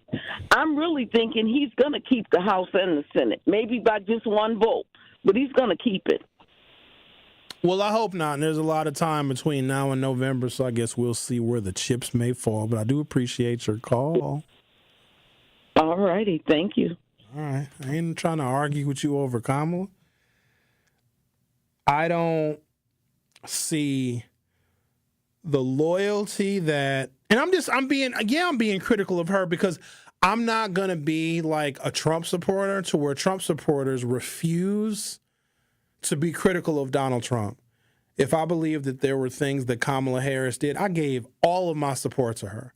I overextended myself in every moment I was on the air for that 107 days to make the best case for her every single day. Even when I wasn't on air, the amount of effort I put into doing all the surrogate interviews and taking up my Saturdays. Zach and I sat in the damn producer studio for 2 hours waiting on that woman to get on the phone call with us. And Zach didn't even want to be there. Zach, you remember that we waited on Kamala Harris for 2 hours and we just sat there looking stupid? And then the White House was like, hi, you guys still holding? And we're like, yeah, we still holding. Well, then hold some more. And they put us back on hold for 45 more minutes. And then they come back 45 minutes later. Hi, just checking the line. Y'all still there? Yeah, we still here. Suckers. And they put us back on hold again. I went to bat for that woman. But what she is doing in this book, and I still have my freedom of speech to be critical of her because I supported her. Now, the loyalty that she proclaims, she's not loyal. Because you wouldn't throw people under the bus like that you know you're going to need in 2028. And she did not rule out running again. She's going to assess the field. And if she doesn't like who the candidates are, she's going to throw her hat in the ring. And hell, so will probably Bernie Sanders and AOC and a whole bunch of Jasmine Crockett going to run for president. Everybody going to run for president. And take a break. Oh, no, let's give away a chance to win 5G, shall we, Ricky? One call, that's all. Truth Nation, now is your chance to be our one call, that's all. Gruber $5,000 giveaway entry for the day. That's right. You'll be entered to win $5,000. And if you add that to your Facebook settlement, you're going to be rich. We'll take caller number 5 at 833-212-1017. You'll be entered to win $5,000, courtesy of the award-winning 1017 The Truth and Gruber Law Offices. That's called, wouldn't the car say 5, 6? What number? Just call, and we'll give you can win something. If you or a loved one has been injured in an accident, contact Gruber Law Offices today. Visit them at gruber-law.com. For official contest rules, visit 1017thetruth.com. Call number 5. That's what we'll do. And then we're going to talk to Adam. So, Adam, you stay there. Be call number 5, and we'll enter you to win $5,000. And The Truth with Sherwin Hughes will be right back. The Truth with Sherwin Hughes returns after this on 1017 The Truth, The Truth app, and 1017thetruth.com. Need a way to hype up your day? Hey, is this Carolyn? It is. Congratulations, Carolyn. You just won this Congratulations. Money. Woo!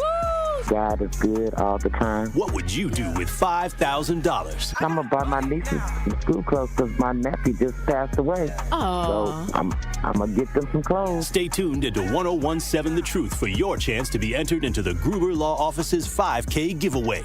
For contest rules, visit 1017thetruth.com. This is Sherwin Hughes from 1017 The Truth for Axe Housing. Are you tired of paying a landlord rent when you should be paying yourself? Do you want to leave a financial legacy, or would you like to have a stable place to call home? Well, it's time for you to start on the path to owning your own home instead of renting. You can work with an Axe Housing coach, and they will teach you how home ownership can be a reality. Axe Housing has helped over 4,000 families in our neighborhoods. Many times your mortgage will be a lot less than what you're paying for rent. As an average Axe family who has been helped pays around $900 per month. No No matter what barriers you think you're facing, Axe Housing Coaches can assist you right now. An Axe Housing Coach will help you create and stick to a plan and a budget and get you ready for home ownership. If you're not dreaming of home ownership by now, you certainly should be. Let's make it a reality with Axe Housing. Get started on a virtual orientation by clicking on axhousing.org. That is ACTS housing.org. Don't let where you are financially right now get in the way of your very bright future of becoming a homeowner. Axe Coaches are here to help. 1017 The Truth is the proud home of Marquette Hilltoppers football. Tune in Friday night as the Hilltoppers take on the Sussex Hamilton Chargers on 1017 The Truth app, and 1017thetruth.com. Join our coverage starting at 6:30 p.m., leading up to kickoff at 7 p.m. Marquette Hilltoppers football is presented by Gruber Law Offices. One call, that's all. And sponsored by Left's Lucky Town, C.G. Schmidt, Capital Insurance Agency, Boyle Fredrickson, Annex Wealth Management, Magic Productions, and Burghardt Sporting Goods. Tired of hearing no from other banks? No to a loan? No to a checking account? Just no? At Brewery Credit Union, we find ways to say yes. Yes to second chances. Yes to rebuilding credit. Yes to helping you save, borrow, and thrive. Work with our credit specialists and move your financial life forward. Brewery Credit Union, Milwaukee's best place to borrow and save. Visit brewerycu.com. That is brewerycu.com. Federally insured by NCUA. Pull up to Potawatomi Casino Hotel Milwaukee and shoot your shot at big wins for Sweet Ticket September. Play with your rewards card for entries. Score triple on Drawing Thursday. Win slam dunk prizes like cash, reward play, and tickets to see the Milwaukee Bucks in action. Sweet Ticket September. You ready for this? Only at Potawatomi. More info online. Must be 21 and a rewards member to play. You are listening to The Truth with Sherwin Hughes on 1017 The Truth app, and 1017thetruth.com.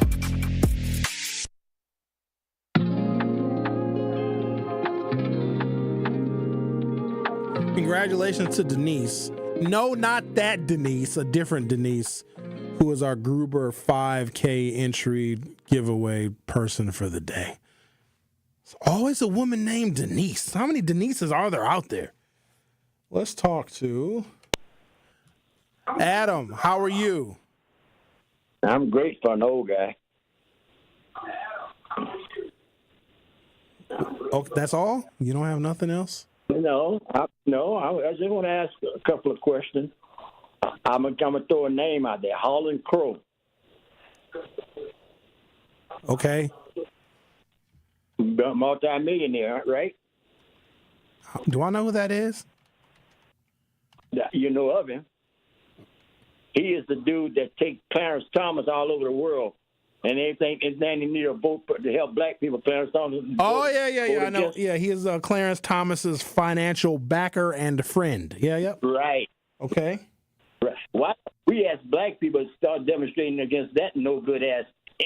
And I want to say it so bad. Every time I see that guy, I just form. I get so angry to see that guy. That guy is awful to black people. Clarence Thomas or Harlan? Which one? Clarence Thomas? Clarence Thomas, them, the judge that makes them decision. That's what we need to demonstrate against. That man ain't no good on earth. Adam, in earth or through. If Clarence Thomas was sitting right next to you right now, I'll punch his mouth. That's what I do. Now you want to? What would you say to him? Pretend I'm Clarence Thomas. No. Let's pretend. Pretend that you on the phone with Clarence Thomas. If I was young, some of the things you say sometimes, if I was young, I walk up to that station and challenge you. No, hold on, dog. No. What? No, you ain't. You better stay where you at. I said if I was younger, I would challenge some of the things you say too. You challenge me on the phone. Don't come here. You asking for it now?